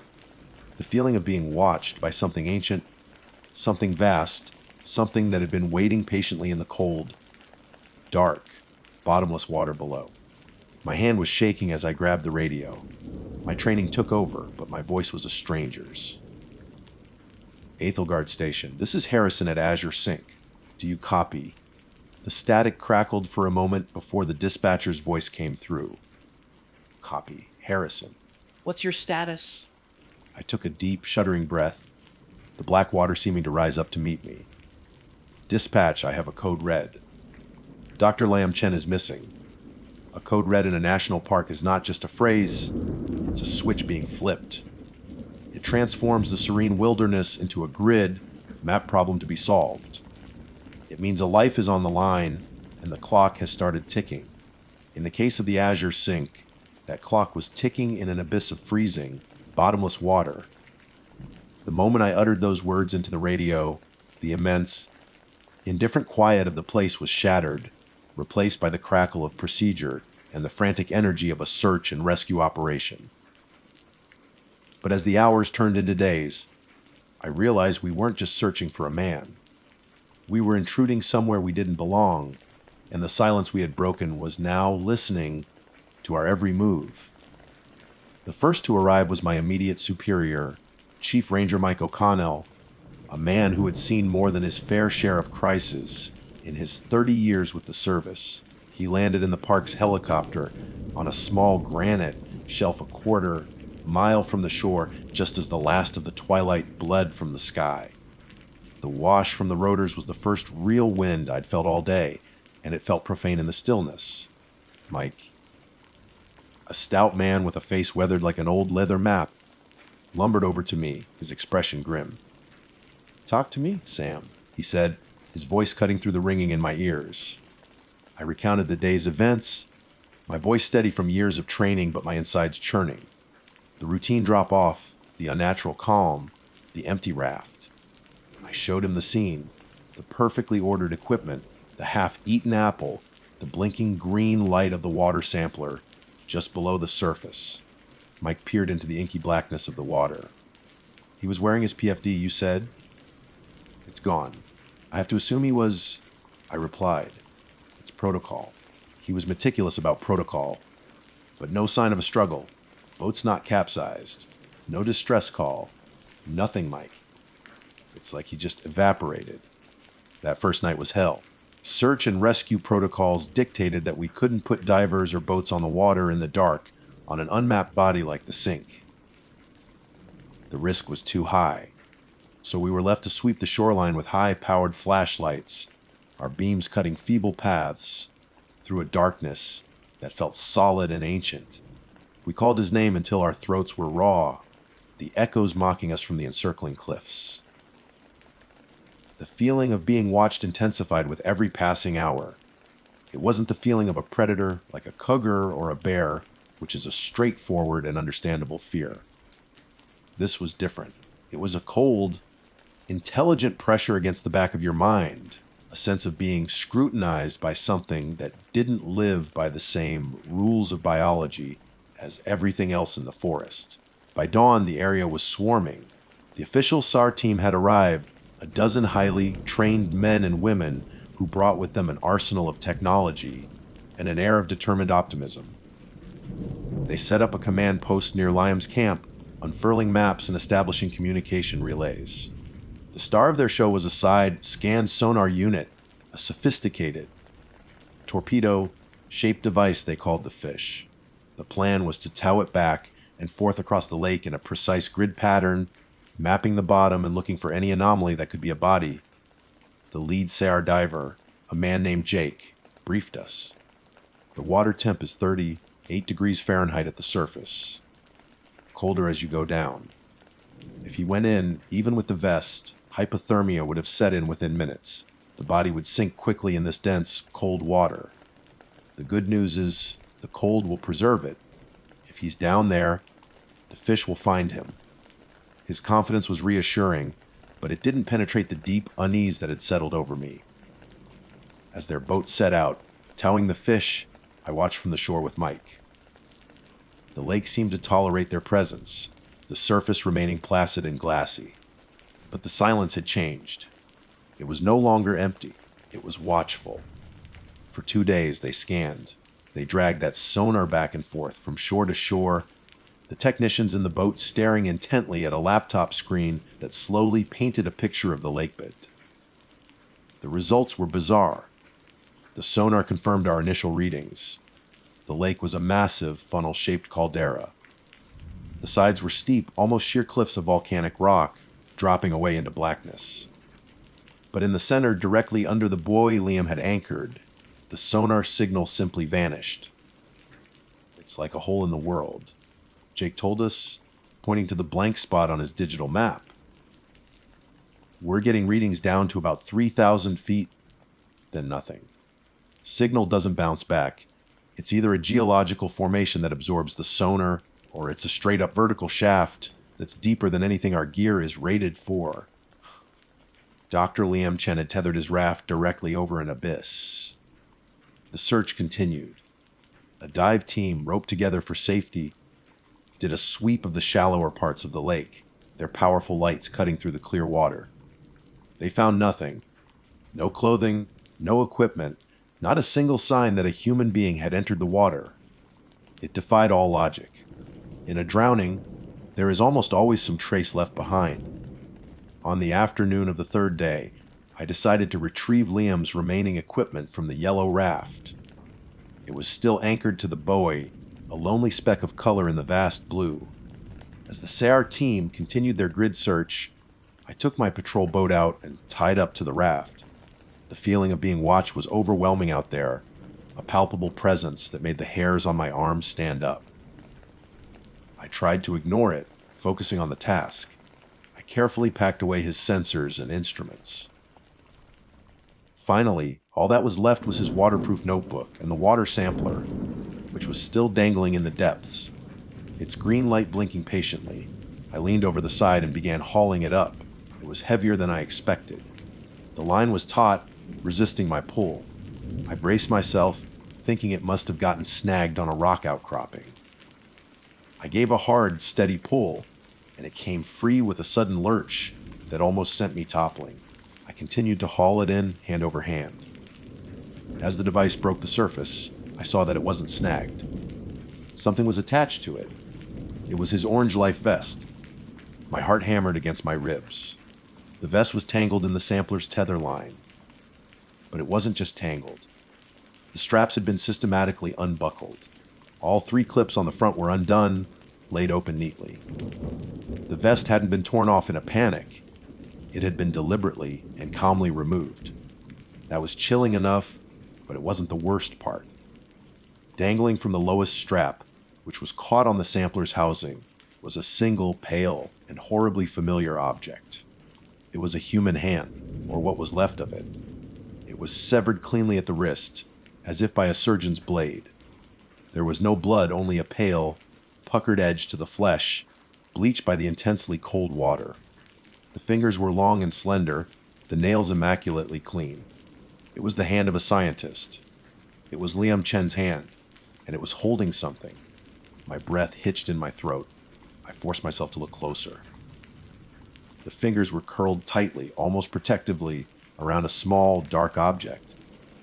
Using the tip of my knife, my hand shaking so badly I could barely control it, I gently pried the fingers open. The object fell onto the floor of the raft with a soft clink. It was a piece of rock, but it was unlike any rock I had ever seen in the park. It wasn't granite or basalt or any of the familiar volcanic stones. It was black, but not the dull black of obsidian. This was a deeper black, a material that seemed to drink the light, reflecting nothing. It was perfectly smooth, shaped like a flattened egg, and unnaturally heavy for its size. It felt cold to the touch, deep, ancient cold that had nothing to do with the temperature of the lake. There were no tool marks on it, no fractures. It looked as if it had been formed this way, a perfect, light, devouring shape from the bottom of the world. I stared at the hand, the unbuckled vest, and the impossible stone. The pieces didn't fit any scenario I could imagine. You don't calmly unbuckle your life vest to drown. A boat propeller or an animal would have left a jagged, messy wound, not a clean cut. And the rock where in God's name had that come from? I looked down from the raft, into the clear, dark water, past the blinking green light of the sampler, into the immeasurable depths where the sonar went to die. My scientific, logical, ranger-trained mind scrambled for an explanation, an undiscovered species, a bizarre geological event, a suicide so strange it defied reason. But none of it fit. The cold pressure in my mind intensified, and for the first time, it felt less like being watched and more like being warned. A clear, silent message: you have seen enough. This is not your place. Go, now. My hand flew to my radio, my voice cracking as I broke the official SAR channel discipline. Jake, Mike, get over here. Get over here now. I found something. The minutes I spent waiting for Mike and Jake felt like an eternity. I stayed in my boat, not daring to set foot on the yellow raft again, as if the small distance over the water offered some measure of protection. The raft, with its horrifying contents, bobbed gently, a scene of clinical madness adrift on a sea of impossible blue. The hand, pale and serene, seemed to mock the chaos it had unleashed in my mind. The smooth black stone sat beside it, an object of profound wrongness that felt older than the mountains themselves. The mental warning I'd felt had subsided, replaced by a heavy, expectant stillness. The lake had shown me its secret, and now it was waiting for my reaction. The roar of the SAR boat's engine was a welcome intrusion.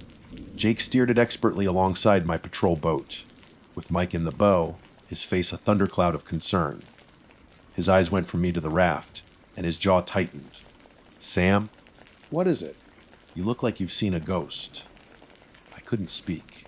I just pointed with a trembling finger. Jake and Mike peered over the side. I saw the color drain from Jake's face, a man accustomed to grim discoveries, but utterly unprepared for this. Mike let out a low curse that was swallowed by the immense quiet. For a long moment, nobody moved. The tableau on the raft was so outside the bounds of normal experience that it broke our procedural minds. There was no protocol for this. Finally, Mike's training kicked in. His voice was low, strained, but it held the tone of command. Jake, get the evidence kit. Full biohazard protocol. Nothing gets touched without gloves. Sam, stay in your boat. Don't touch anything else. What followed was a slow, surreal process of documentation and collection. Jake, his usual confident demeanor gone, moved with the deliberate care of a man handling unexploded ordnance. He photographed everything from multiple angles, the unbuckled life vest tangled in the sampler line, the severed hand, the black stone. He used sterile tongs to place the hand and the stone into separate evidence containers. Every movement was precise, clinical, an attempt to impose order on something that defied all rational explanation. As he worked, I saw him pause and stare at the cut on the wrist. He later told me it was the thing that bothered him the most. I've seen what propellers do, Sam, he'd said. I've seen animal attacks. I've seen some grim stuff, but I've never seen anything like that. It was like it was cut with a laser. The official search for Liam Chen ended that evening. Once a body part is found, a search and rescue mission becomes a recovery and investigation. But there was nothing left to recover. The sonar had already shown us the abyss. No diver was going down there. The abyss had already given back the only piece of Liam it was ever going to. The story we were told to tell was simple. Dr. Chen, likely suffering from extreme stress and the effects of his known phobia, had a psychotic episode. He took his own life, and his body was lost in the lake's unsearchable depths. The hand was presumed to have been severed by a boat propeller from our own search craft. A freak accident in the chaotic first hours. It was a neat, plausible story that fit into the boxes on an official report. But it was a lie. Everyone who was there knew it was a lie. The hand and the stone were flown to a federal forensics lab. We never got an official report back. I pushed for one, but he was met with bureaucratic stonewalls. The file was classified, sealed for reasons no one would explain.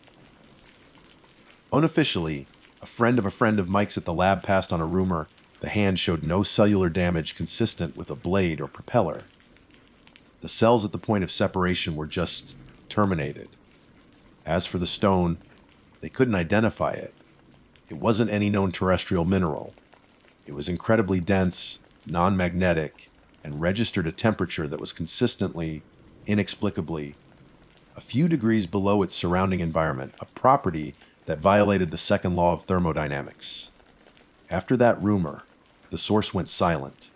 The official record states the stone was misplaced in transit. Ethelgard National Forest went back to normal, but I didn't. The Azure Sink was declared a permanent exclusion zone closed to all personnel for environmental research and safety reasons. A flimsy excuse that no one questioned. But the lake didn't stay up on its mountain. For me, it seeped down into my life. I started having nightmares, not of horror, but of silence.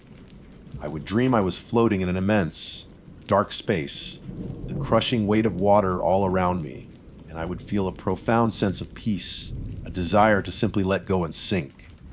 I'd wake up with my heart pounding, a cold sweat on my skin. The feeling of being watched never truly left me.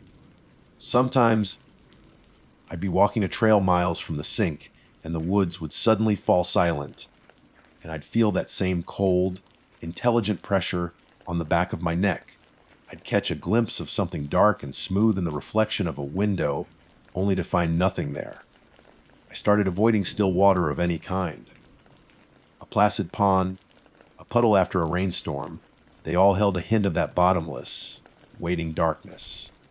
About 2 months after the incident, I was tasked with clearing out Liam's personal belongings from the small locker we had assigned him at the station. It was the last loose end. His family had already requested his effects be sent to them.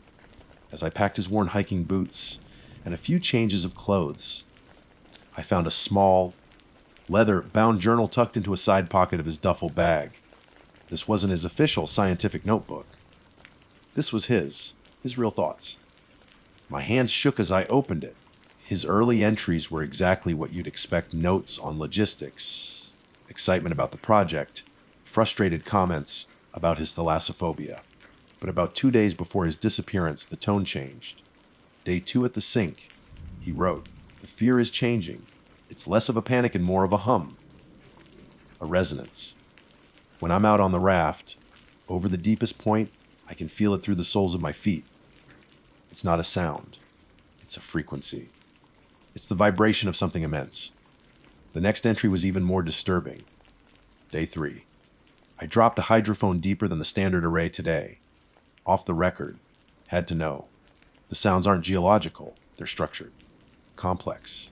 Almost communicative. My fear is gone. It's been replaced by a boundless curiosity. What would a mind be like that was born in absolute pressure and cold and darkness? What would it know? My own science feels like a child's toy. Then, the final entry. It was written on the morning of the day he vanished. The handwriting was messy, rushed, full of a manic energy. Morning, day 4. It knows I'm here. It knows I'm listening. Last night, in a dream, it showed me things. Galaxies born and dying in the dark. The true shape of time. Things my mind can barely hold. It's not hostile. It's just vast. It wants to know about me, about the world of light and air. It wants to trade. Knowledge for knowledge. A piece for a piece. It's the only way to truly understand what's down there. I have to give it something of myself. A token. An offering. It's not a death. It's a transaction. I finally see.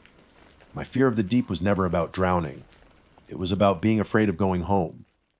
I closed the journal, my blood running cold. It wasn't a suicide. It wasn't a murder. It was a choice. A terrifying, ecstatic, and utterly insane choice. Liam Chen, the brilliant scientist, crippled by his fear of the deep, had found a god in the abyss and had offered himself as a sacrifice. He had calmly unbuckled his life vest, made a clean cut, and offered up a piece of himself in exchange for a piece of the unknown, that smooth black, impossible stone. He wasn't a missing person. He was a convert.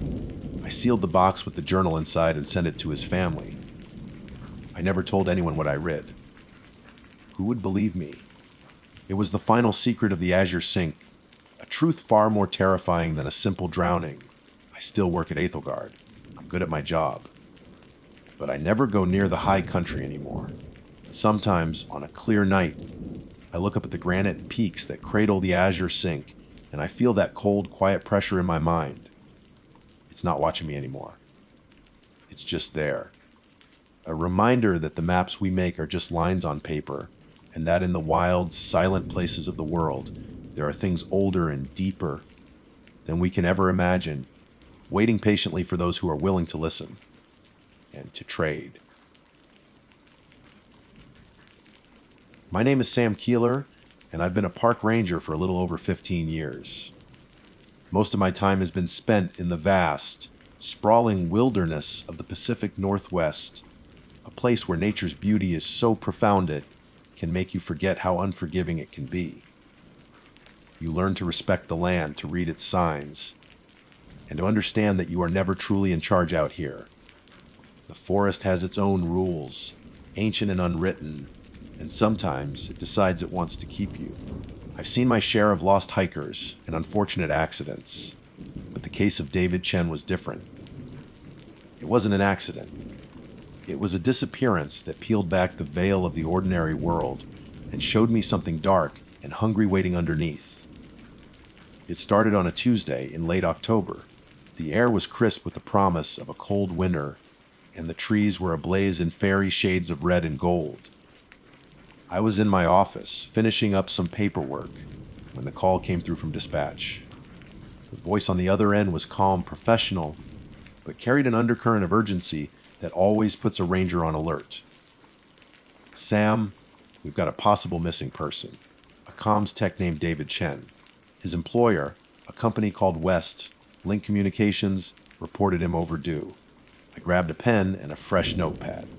Overdue from where? He was assigned a work order yesterday to service the radio repeater on Black Iron Ridge. He was supposed to check in by 1700 hours yesterday. He didn't. They tried his satellite phone in his personal cell this morning. No answer. His supervisor drove up to the trailhead this afternoon. His work van is there. Locked. No sign of Chen, Black Iron Ridge. The name alone was enough to send a small, cold trickle of unease down my spine. It wasn't the most treacherous peak in our jurisdiction, not by a long shot, but it was one of the most remote. It was a place that felt older than the surrounding mountains. The trail was seldom used, mostly by the technicians who had to maintain the repeater and the occasional hardcore hunter who didn't mind the solitude. It was a place where the signal from the outside world died long before you reached the base, leaving you with nothing but the sound of the wind and your own thoughts. All right, I said, my mind already shifting gears from administrative work to search and rescue protocol. Weather on the ridge. Clear for the next 24 hours, then a storm system is moving in. We've got a small window, Sam. That was all I needed to hear. A missing person is a race against the clock. A missing person with a storm on the way is a full-blown sprint. I told dispatch I was en route and started gathering my gear. I packed my standard SAR kit extra rations, a medical kit, thermal blankets, high-powered flashlights, and of course, my park-issued radio. I clipped it to my shoulder strap, did a quick check. The familiar crackle and the clear voice of dispatch on the other end were reassuring. It was my lifeline, the one piece of technology that was supposed to work when all others failed. The drive to the Black Iron Ridge trailhead took nearly 2 hours.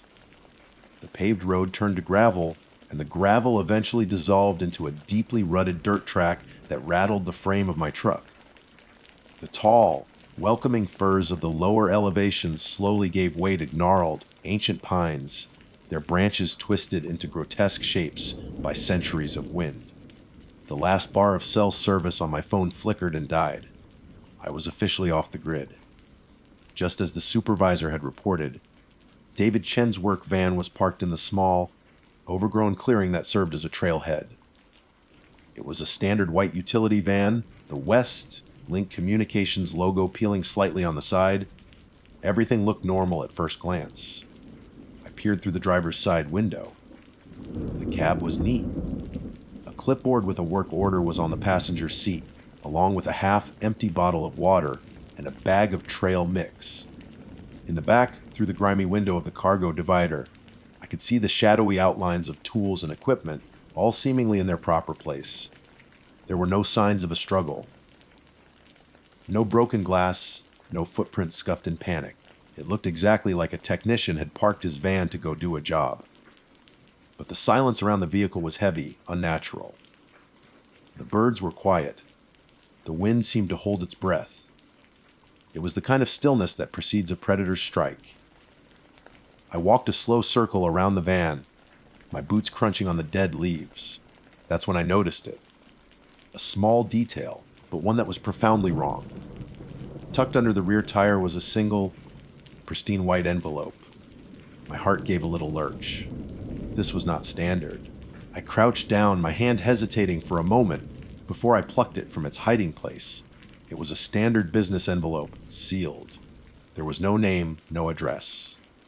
Just that stark white rectangle against the dark, damp earth. I felt a surge of professional curiosity mixed with a powerful sense of dread. Was it a note? A clue? I decided to leave it for now, marking its location. Messing with potential evidence was a rookie mistake. The primary mission was to find the man himself. I shouldered my pack, did one last check of my radio. Dispatch. This is Ranger Keeler, commencing search on foot at the Black Iron Ridge trailhead. Over. And the response came back, clear and strong. Then I turned and faced the trail. The path leading up the ridge was barely a path at all. It was more of a suggestion, a faint trace in the undergrowth that you had to actively look for. It snaked its way up the mountain, disappearing into the deep, dark woods. The air grew colder as I ascended, the sunlight struggling to pierce the dense canopy above. The woods on Black Iron Ridge were different. The silence was deeper, the shadows darker. There was a constant, low, level hum in the air, a vibration I felt more in my bones than heard with my ears. I dismissed it as the repeater tower, the very thing David had come to fix. About a mile up, I found the first sign of him, a single, heavy-duty work glove lying in the middle of the trail. It was a nice glove, leather with reinforced knuckles, the kind a technician would wear, but it was clean. Too clean. There was no dirt on it, no scuff marks from work. It looked like it had been carefully placed there, a breadcrumb in a Grimm's fairy tale. I bagged it, marked the coordinates on my GPS, and continued on, the feeling of wrongness growing with every step. My radio crackled. For a second, I thought it was dispatch, but it was just static, a long hissing burst of it. I adjusted the squelch. Dispatch radio check over. Silence. Then another burst of static, louder this time, and underneath it, for just a fraction of a second, I thought I heard a voice. A whisper, distorted and thin, like a signal from a million miles away. It was gone before I could make it out. Probably just interference from the malfunctioning repeater. I muttered to myself, but the words sounded hollow. My lifeline was starting to feel frayed. I pushed on, moving faster now, a knot of anxiety tightening in my gut.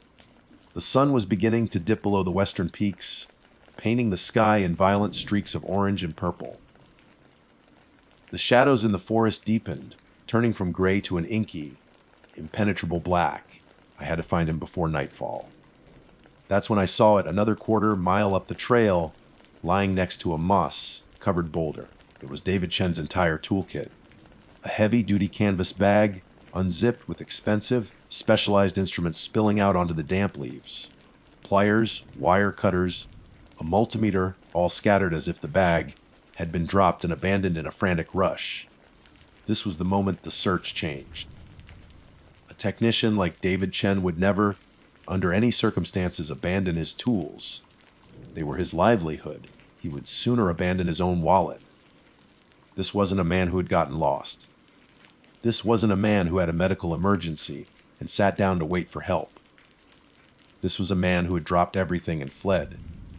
I stood there staring at the scattered tools, the forest utterly silent around me. The low hum I'd felt earlier seemed to intensify, vibrating up through the soles of my boots. My radio crackled to life again, not with static this time, but with a sound that made the blood freeze in my veins. It was a clear, distinct sound, just for a second before being swallowed by static again. It was the sound of a man screaming. A short, sharp, terrified scream that was abruptly cut off, and it had sounded terrifyingly close. The sun was gone now. I was alone on Black Iron Ridge, with a missing man's tools at my feet, and the chilling certainty that whatever had made him run was still out here in the dark with me. For a long moment, I was paralyzed. The scream, cut short and swallowed by the static, echoed not in the forest, but inside my skull. It was raw, primal terror. My training kicked in, a cold wave of adrenaline washing over the initial shock. My hand flew to the radio on my shoulder. "Dispatch, did you copy that?" I repeat, did you copy that transmission? The only answer was a deep, crackling hiss. The frequency was dead. I spun around, my high-powered flashlight beam cutting a frantic path through the suffocating darkness. The trees, which had been majestic guardians in the daylight, now transformed into skeletal figures, their branches like twisted, grasping fingers. Every rustle of leaves, every snap of a twig, sounded like a footstep.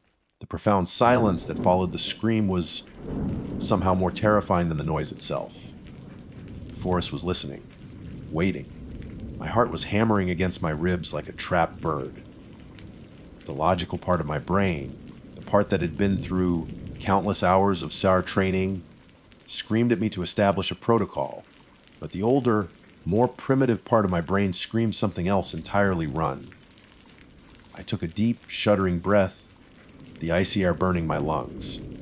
Running was not an option, not in the dark, on an unfamiliar ridge with no communications. And David Chen was still out here, or what was left of him. The thought sent another jolt of ice through my veins.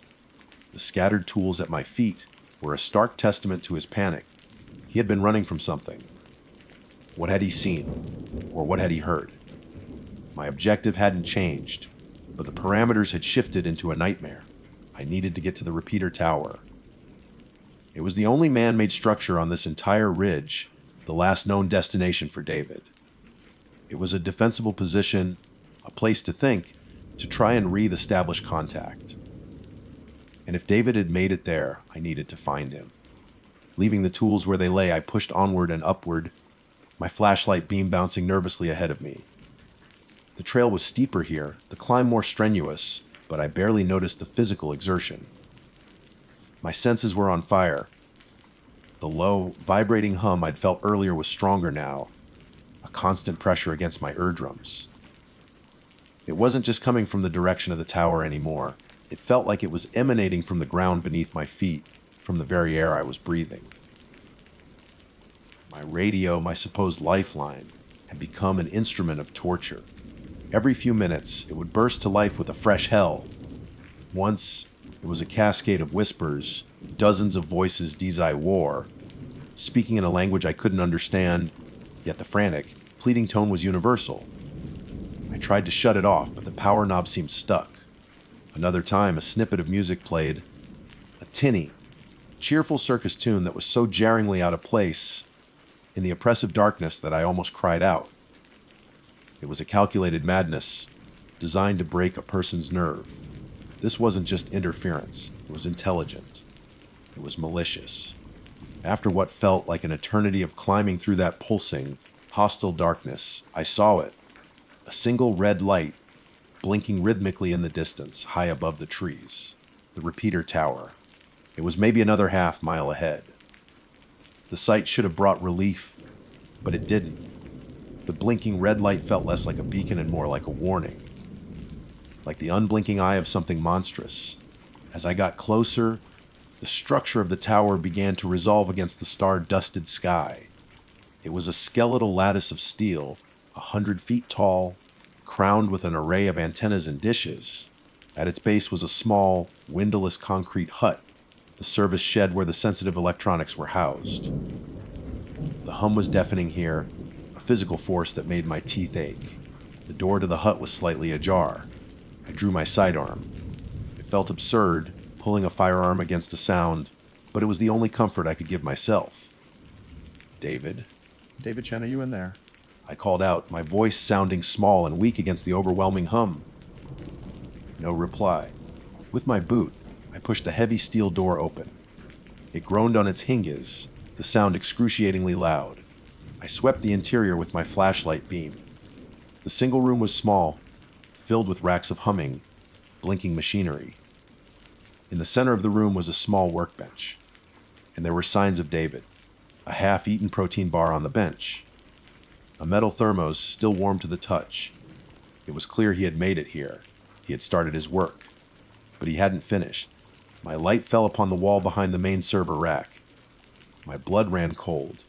The wall was covered in frantic scrawls, carved into the concrete with what looked like the tip of a screwdriver. They weren't words or letters, they were symbols. Spirals, jagged lines, complex geometric shapes that seemed to twist and writhe in the dancing beam of my flashlight. They felt ancient wrong. It was the art of a mind that had completely shattered. Then I saw his phone. It was on the floor in the corner, looking as if it had been thrown with incredible force. The screen was a spiderweb of cracks. But as I picked it up, I saw that David hadn't smashed it to break it. He had smashed it to get at the inside. The back casing was pried off, the battery ripped out. The speaker, the tiny component that turns electrical signals into sound, had been gouged and destroyed, dug out with a desperate, frantic violence. My gaze drifted from the destroyed phone back to the wall of frantic symbols. In the very center, circled a dozen times, was one clear, desperate message, written in English. 4 words carved so deeply into the concrete that the white dust still clung to them. ITZNT so and D. A wave of vertigo washed over me. It wasn't an animal. It wasn't another person. The threat was the hum, the static, the whispers, the frequency the repeater was broadcasting. David hadn't been running from something. He'd been trying to escape a sound that had followed him, a sound that had wormed its way into his head and torn his sanity apart. A sound he had been sent here to fix. Had his work somehow amplified it, unleashed it. My radio chose that moment to scream again. Not static, not whispers, but David Chen's voice, as clear as if he were standing next to me. It hears you, he sobbed. It hears you thinking. I stumbled back, dropping the broken phone, my own sanity fraying at the edges. The hum from the equipment racks intensified, the lights on the servers blinking erratically, faster and faster. The very air in the small hut seemed to crackle with energy. I had to get out. I had to get away from the tower. I lurched toward the door, but just as I reached it, a powerful gust of wind slammed it shut with a deafening boom that sealed me inside. The promised storm had arrived. Outside, the wind began to howl, and the first drops of icy rain hammered against the concrete roof. I was trapped in a box of humming machinery on a remote mountaintop with a storm raging outside and a sound inside that had driven a man to madness and was now whispering my name. The red light on the server rack in front of me began to blink in time with my own frantic heartbeat. And from my radio, a new sound emerged. It was a low, soft, chuckling laugh, and it wasn't coming from David Chen. The chuckle from the radio was the last straw. It was a sound of pure, ancient malice, and it severed the last thread of my composure. I wasn't just dealing with a malfunctioning piece of equipment. I was in a cage with a predator that fed on fear, and I was giving it a feast. Panic gave way to a surge of primal fury. If I was going to die on this godforsaken ridge, I wouldn't do it cowering in a corner. I was going to fight the cage. Overwide! I roared, the sound ripped from my throat. I threw myself at the heavy steel door, my shoulder slamming against it with all my weight. It didn't budge. The wind howled outside, pressing against it like a physical entity. The laughing on the radio intensified, joined by a cacophony of other sounds. The circus music, the frantic whispers, David's terrified sobs, all swirling together into an auditory nightmare. The hum from the server racks grew in pitch, vibrating through the concrete floor, up my legs, and into my skull. It felt like my teeth were about to shatter. The blinking lights on the panel sped up, creating a dizzying strobe effect in the small room. It hears you thinking. David's words echoed in my mind. The entity wasn't just in the sound, it was the sound. It was riding the very waves that this tower was built to amplify. David had tried to destroy his phone speaker. He had tried to claw the sound out of his life. He failed. I looked at the racks of humming electronics, the source of the broadcast. David had been sent to fix it. That was the mistake. You don't fix a cancer, you cut it out. With a desperate cry, I grabbed the heavy metal thermos from the workbench. It was still half, full of coffee, weighty and solid in my hand. I turned to the main server rack, the one with the furiously blinking red light, the one that felt like the heart of the machine. The laughing from my radio morphed into a single sharp word: no. That was all the confirmation I needed. Wes. I screamed back and swung the thermos with every ounce of strength I had. The impact was glorious. Metal shrieked against metal. A shower of sparks erupted as the thermos smashed into a bank of delicate-looking components. The main power light flickered wildly. The cacophony from my radio cut out, replaced by a single, deafening shriek of pure static, a sound of agony. The pervasive hum in the room faltered, its rhythm broken. I didn't stop. I was a man possessed. I swung again and again, smashing the thermos into the delicate wiring, the blinking panels, the cooling fans. I kicked at the power conduits running along the floor, stomping on them until the metal buckled. The shriek of static from my radio rose in pitch until it was beyond the range of human hearing, but I could still feel it, a piercing needle of sound driving into my brain. The lights in the hut flickered violently, then died, plunging me into absolute darkness, save for the frantic beam of my own flashlight. The physical hum was gone. The shriek was gone. The radio was silent. For the first time since I'd set foot on the upper trail, the only sounds were the storm raging outside and my own ragged, desperate breaths. But the silence was not empty. It was heavy, expectant. I had wounded it, but I hadn't killed it. I could feel its rage, a cold, pressing weight in the darkness. I scrambled back to the door, my hands searching frantically for a handle, a latch, anything. There was no handle on the inside. It was a security door designed to be opened from the outside. I was sealed in. Panic, cold and sharp, threatened to overwhelm me again. Then my flashlight beam fell on a set of heavy, duty pry bars in the corner, part of the tower's emergency maintenance kit. The metal of the door screamed in protest as I jammed the tip of the pry bar into the frame and threw my entire body weight against it. The wind fought me, a solid wall of pressure. For a heart-stopping moment, nothing happened. Then, with a groan of tortured metal, the lock began to give. The door moved an inch. Then two. It was enough. I squeezed through the gap, out of the concrete tomb, and into the full, unrestrained fury of the storm. The wind hit me like a physical blow, tearing the air from my lungs. Rain mixed with sleet drove into my face like handfuls of needles. The world was a swirling chaos of wind, water, and darkness, but it was better than the suffocating, calculated malevolence of the hut. I didn't look back. I ran. It wasn't a jog or a hike. It was a blind, headlong flight down the mountain. I stumbled down the trail, slipping on wet roots, crashing through underbrush, guided only by instinct and the adrenaline coursing through my system.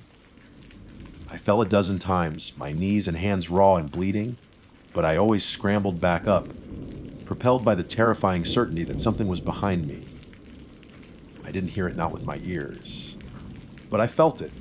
A cold spot in the air behind me, a silence in the storm that was following me down the ridge. Hours passed in a blur of terror and motion. The storm slowly began to break as I reached the lower elevations. The wind lessened its grip, and the rain softened to a steady drizzle. And then I saw it through the trees. The faint, blessed glint of my truck's windshield in the first gray light of dawn. I have never known a relief so profound. I practically fell into the driver's seat, fumbling with my keys, my hands shaking so badly it took 3 tries to get the key into the ignition. The engine roared to life, and the familiar sound of its rumbling was the most beautiful thing I had ever heard. I slammed the truck into gear, spun the wheel, and fishtailed my way out of the trailhead, not looking back, not once. I didn't stop driving until I found a patch of road with a single, flickering bar of cell service. I called dispatch. My voice was a racket, hoarse croak. I told them the storm had been too severe, that I had lost communication and been forced to retreat. I told them there was no sign of David Chen. I didn't mention the sounds, the symbols, the laughing. Who would believe me? They would have sent me for a psych evaluation, and I would have lost the job that, despite everything, I still loved. The official search went on for another week.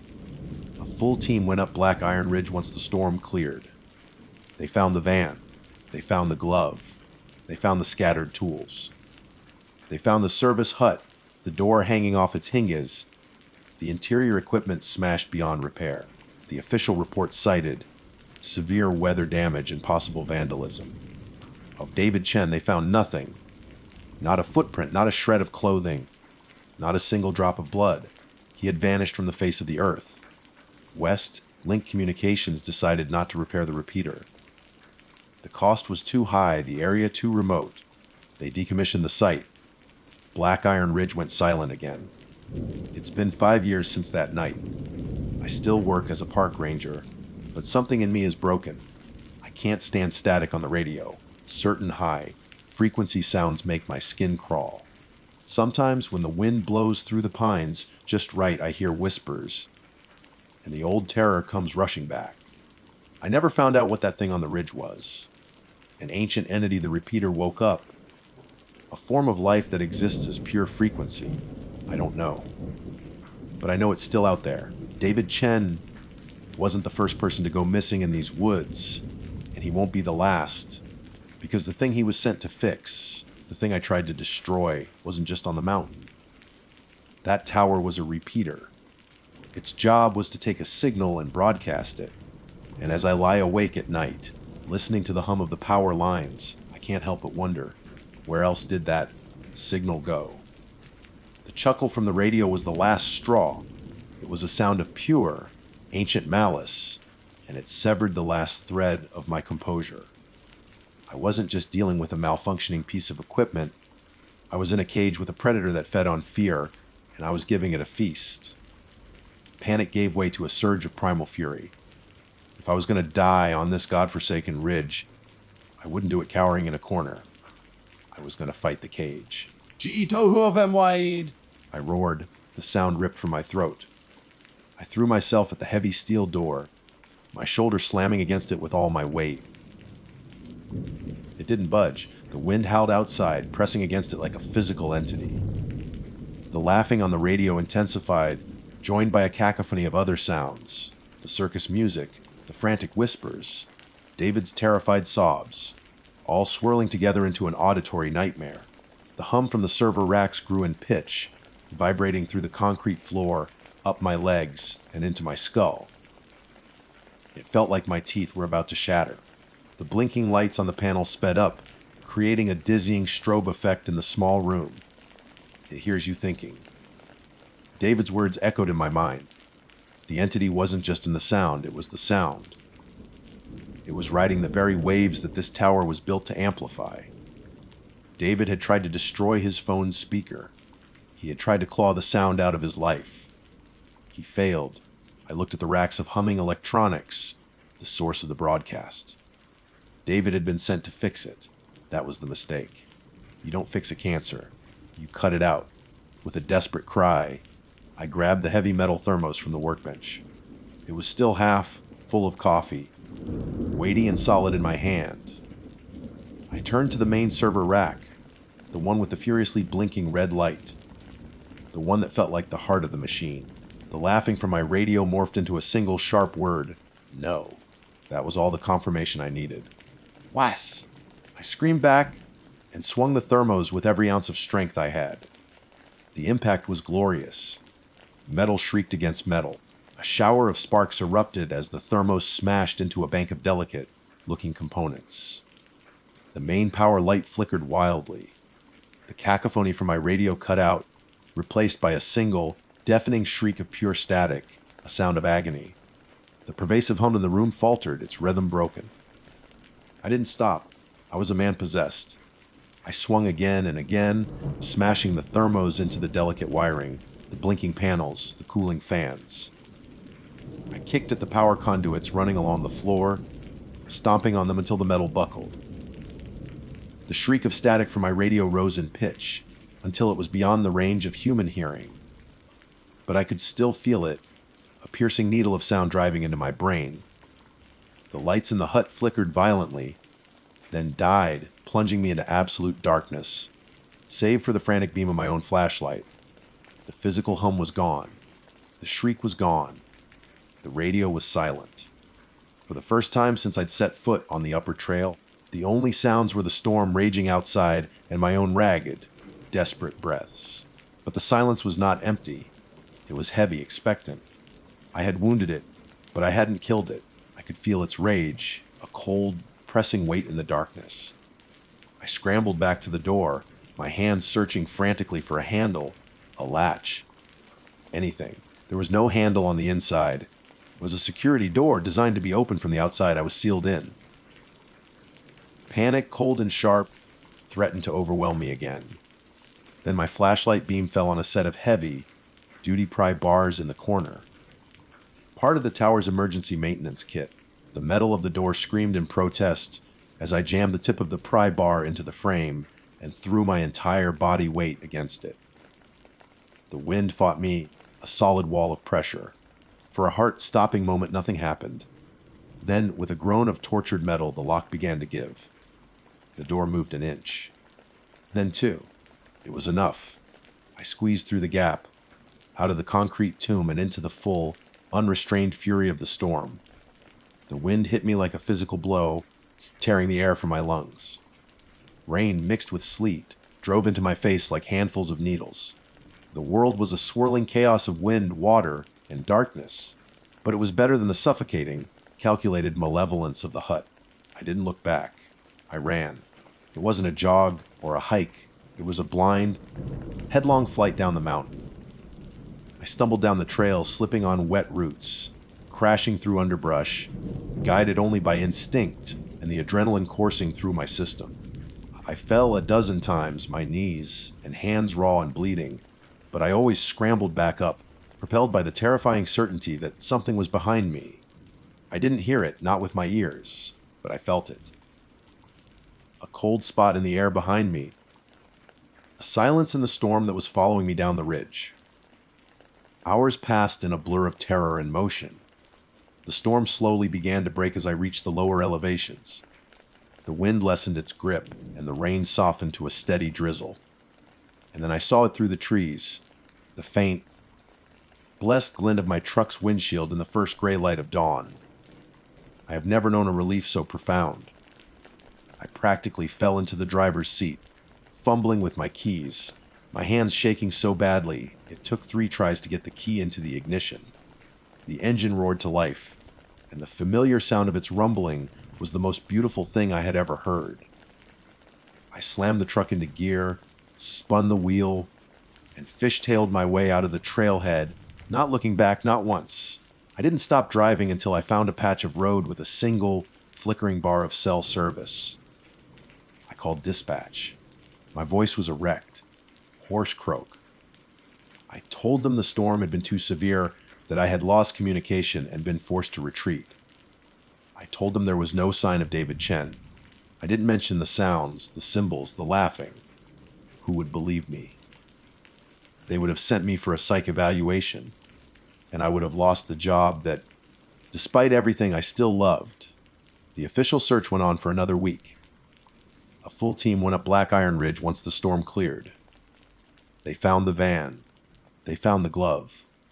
They found the scattered tools. They found the service hut, the door hanging off its hinges, the interior equipment smashed beyond repair. The official report cited severe weather damage and possible vandalism. Of David Chen, they found nothing. Not a footprint, not a shred of clothing, not a single drop of blood. He had vanished from the face of the earth. West, Link Communications decided not to repair the repeater. The cost was too high, the area too remote. They decommissioned the site.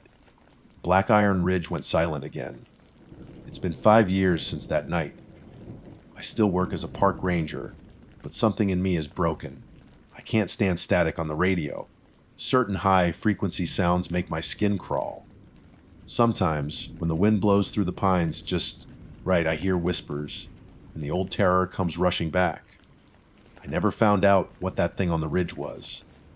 An ancient entity the repeater woke up. A form of life that exists as pure frequency.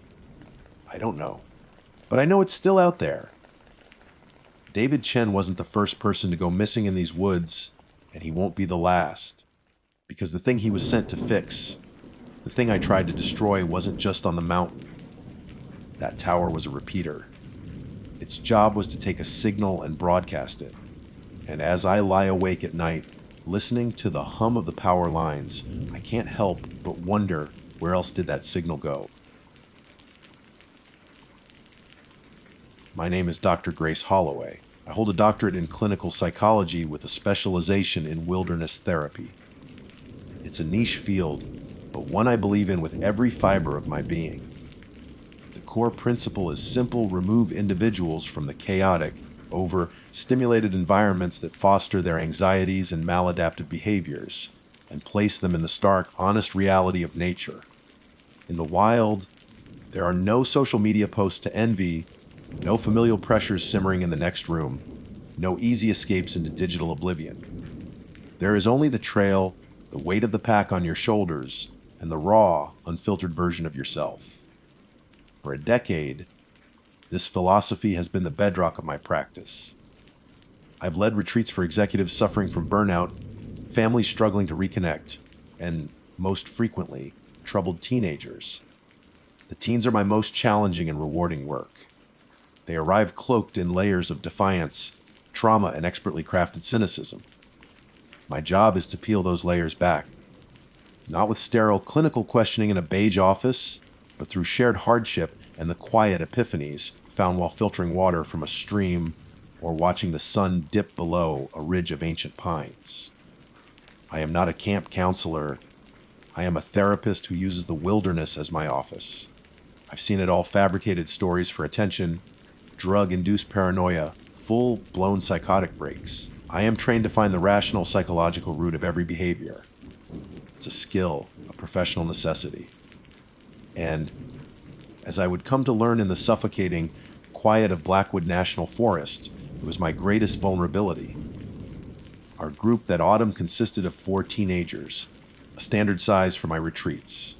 The destination was the Stillwater Basin, a remote, 7-day loop in a part of the park known more for its eerie local legends than its scenic vistas. The perfect place for a digital detox and intensive therapy.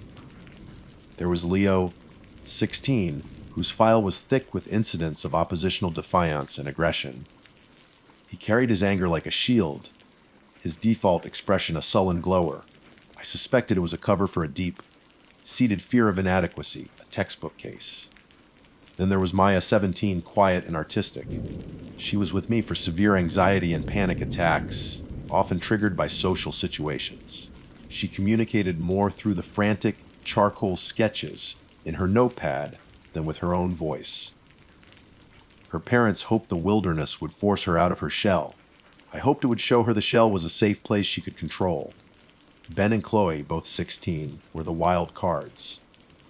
Ben was a follower, a good-natured but impressionable kid who had fallen in with a bad crowd, leading to a string of petty crimes. Chloe was the opposite. She was a leader, sharp and charismatic, but with a history of compulsive lying and manipulation. She was the one I'd have to watch the closest. In a group setting, a manipulator can be a virus. The first 2 days were entirely unremarkable, which in my line of work is a success. We hiked, set up camp, and I led group sessions around the fire. Leo postured, Chloe tested boundaries, Ben agreed with everyone, and Maya remained silent, her eyes darting towards the impenetrable wall of trees that surrounded our small clearing. I navigated their dynamics with practiced ease, deconstructing their arguments, validating their feelings, and reinforcing the therapeutic framework of our expedition. The forest was behaving as it should. It was a silent, impartial backdrop to the human drama I was paid to direct. The strangeness began on the 3rd morning. It was my habit to wake before dawn, to sit with a cup of instant coffee and enjoy the stillness before the teenage angst machine sputtered to life. As I watched the gray light filter through the canopy, I noticed it. On the edge of our camp, precisely where the trail continued, stood a small pile of stones. It wasn't a natural rockfall. 3 flat, gray river stones had been stacked one on top of the other, perfectly balanced in a way that defied casual chance. A cairn. My first thought was Leo. It was exactly the kind of subtle, unnerving prank he would pull. a way to exert control and create a ripple of unease without being overtly confrontational.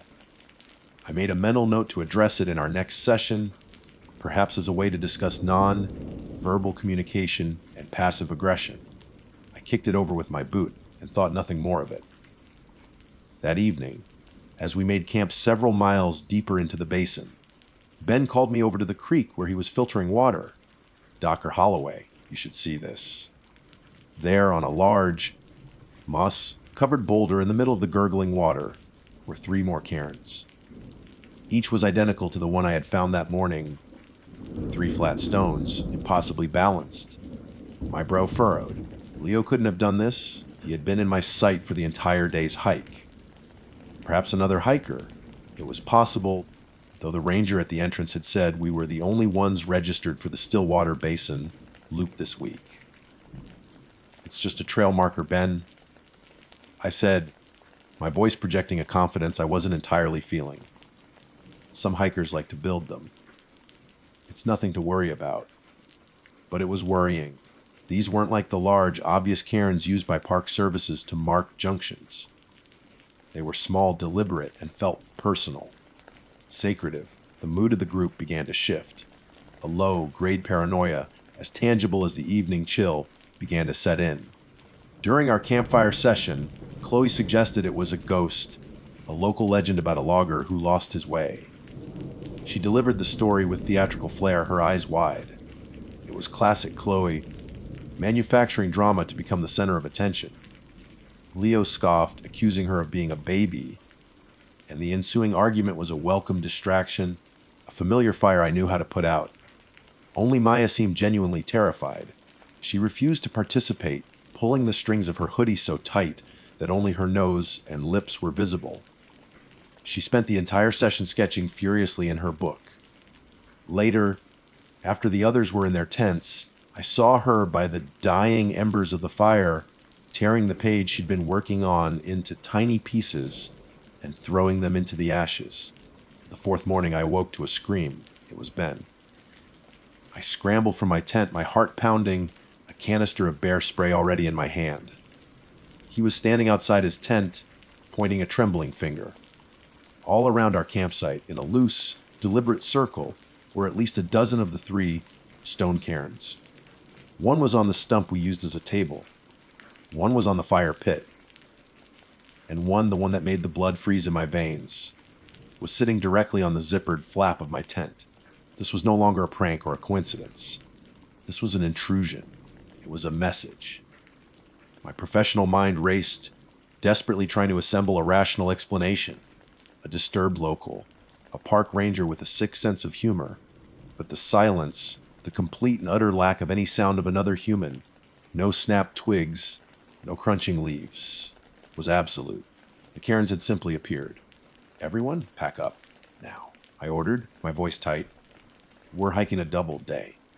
We're getting to the halfway point by tonight. My therapy plan was in tatters. My carefully constructed therapeutic environment had been contaminated. The goal was no longer to guide these kids through their internal wilderness. It was to get them out of this very real one.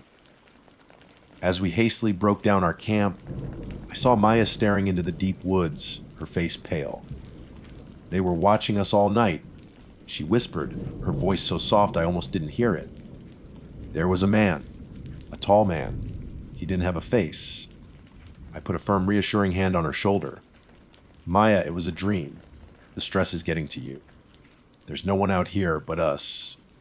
Even as I said the words, my eyes were scanning the dark, silent spaces between the ancient trees, searching for a shape that didn't belong, my own professional certainty beginning to feel like a dangerously fragile shield. The march out of that cursed campsite was a brutal, silent affair. Fear is a powerful motivator, a more effective fuel than any energy bar. We moved with a grim determination, the easy camaraderie of the first 2 days, completely evaporated, replaced by a tense, shared vigilance. Every snap of a twig, every rustle of leaves in the wind, caused 4 heads to whip around in unison. The forest no longer felt neutral, it felt watchful, its ancient silence charged with a malevolent intelligence. My own training was at war with my instincts. My mind screamed at me to analyze, to categorize Maya's statement about a faceless man as a classic stress-induced hallucination, a manifestation of her pre-existing anxiety. But my gut, the primal part of me that had been honed by a decade in the wild, was screaming something else entirely. It was telling me to run. I tried to suppress it. I was the adult, the doctor, the leader. My composure was the only dam holding back a flood of teenage hysteria. Keep a steady pace. I called out, my voice sounding artificially loud in the stillness. Good, steady pace. We'll rest at the ridge. Leo, who usually lagged behind to complain, was now practically stepping on my heels, his aggressive posturing replaced by a wide-eyed alertness. Chloe's usual stream of chatter had dried up. She kept glancing over her shoulder, her face pale and pinched. Ben was a ghost, his movements wooden, his eyes fixed on the trail in front of him, as if he feared what he might see if he looked up. And Maya was the most unnerving of all. She walked with a strange, resigned calm, her gaze sweeping through the woods, not with fear, but with a kind of wary recognition. It was as if she was seeing an old, unwelcome friend. We hiked for 6 straight hours, pausing only for brief, functional water breaks. I abandoned any pretense of a therapeutic check. What was I supposed to say? Let's unpack the feelings of existential dread brought on by the potentially supernatural entities currently stalking us. My clinical toolkit was utterly useless. The intricate psychological frameworks I relied on felt like trying to use a scalpel to stop a tidal wave. Around midday, the whistling started. It was faint at first, so high, pitched it was almost on the edge of hearing, like a kettle boiling miles away. I tried to dismiss it as the wind passing through the pines, or perhaps a bird I didn't recognize. But it was too consistent, too melodic. It was a tune, a simple 3-note phrase repeated over and over. It came from our left, then our right, then seemed to be right above our heads. It was everywhere and nowhere at once. You hear that, right? Ben whispered, his voice cracking. I saw Leo nod, his hand instinctively going to the small hatchet on his pack. Chloe had tears welling in her eyes. Make it stop, she pleaded, her voice a thin whimper. This was the breaking point. Rationality had failed. It was time for authority. It's a marmot. I said, the lie tasting like ash in my mouth. They make a whistling sound. It's normal. Ignore it. We're almost at the cabin. The map showed a derelict ranger cabin at the halfway point of the loop. It wasn't a designated campsite, marked only by a small square, but it was our only goal. A structure, walls, a door. It represented a psychological fortress, a flimsy barrier against the vast, oppressive wilderness that was actively turning against us. The whistling continued for another hour, a maddening, playful torment that frayed our nerves raw. Then, as abruptly as it began, it stopped. The silence that rushed back in was somehow worse, heavier, filled with the anticipation of what would come next. We found the cabin in the late afternoon. It was a sad, collapsing structure, its roof sagging and its windows long since shattered. But it was the most beautiful thing I had ever seen. This is it, I announced, trying to inject a note of triumph into my voice. We'll stay here tonight. Get the packs inside. The interior was musty and filled with debris, rotting leaves, animal droppings, and the detritus of forgotten hikers. But as we began to clear a space on the dusty floor, Chloe let out a small gasp. Someone was here. She was pointing at the far wall. Scratched into the grimy wood were drawings, dozens of them, etched with what looked like charcoal from the fire pit. They were frantic, childishly rendered, and terrifyingly familiar. They were sketches of a tall, thin figure with unnaturally long limbs. In every single drawing, the figure's head was a smooth, featureless oval. Maya's faceless man. My breath caught in my throat. I walked over to the wall, my boots crunching on fallen plaster. Beneath the drawing, someone had carved words. CanisElyip, Thy boy tchth stu ezer eea telested to tichi muchestle. My carefully constructed wall of denial crumbled into dust. This wasn't in my head. This wasn't group hysteria. This had happened before. Maya slowly approached the wall, her hand reaching out to trace one of the crude drawings. "I told you," she whispered, her voice devoid of any vindication. There was only a profound, hollow sadness. Then Ben saw it. Tucked into a corner, half buried under a pile of filthy rags, was a backpack. It was a modern pack, not some old canvas relic. It was weathered and mud-stained, but it was the kind of pack we were all carrying. I knelt and cautiously pulled it out. It was heavy. With trembling hands, I unzipped the main compartment. Inside, alongside a moldy sleeping bag and some rusted gear, was a journal, a standard-issue spiral-bound notebook. I opened it. The first few pages were written in a neat, cheerful script. A young woman named Sarah. She was here with her boyfriend, Mark. They were celebrating their anniversary. The entries detailed their hike, the beauty of the landscape, the joy of being disconnected. It was a perfect mirror of our first 2 days. Then the tone of the entries began to change. Day 30 woke up to a weird pile of rocks outside our tent. Mark thinks it's funny, but it creeped me out. Felt like we were being watched all day. My blood ran cold. I flipped a few pages. The neat handwriting grew sloppy, frantic. Day 40 more stones. They're everywhere. And there's this whistling sound. Mark went to look for the source and came back pale. He won't talk about what he saw. He just keeps staring at the trees. The drawings on the wall in the cabin, they're his. He's been up all night, sketching the same horrible thing over and over. My hands were shaking so hard I could barely hold the book. The kids were gathered around me, their faces illuminated by the weak beam of my headlamp in the darkening cabin. I turned to the last page. The writing was a barely legible scrawl, the pen having torn through the paper in places. Day 60 is gone. Mark is gone. I woke up and he wasn't here. The whistling is back. It sounds like it's calling my name now. The man from the drawings is outside. I can see his shadow moving past the window. He's tall. So tall. He's waiting for me. I'm not leaving this cabin. I'm not. The entry cut off mid-sentence. A deafening bang on the cabin door echoed through the small space, making us all cry out. It was not the sound of a fist or a rock. It was the sound of something immense, something with tremendous weight, throwing itself against the rotting wood.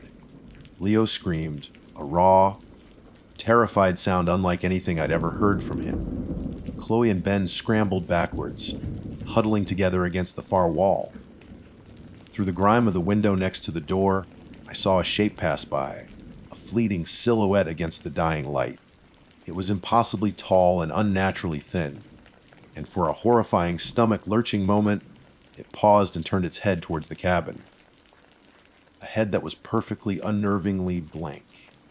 For a long moment that stretched into an eternity, there was only the sound of our own ragged breathing in the suffocating confines of the derelict cabin. The immense weight had thrown itself against the door, and then nothing. Silence. But it was a predatory silence, the kind that precedes a pounce.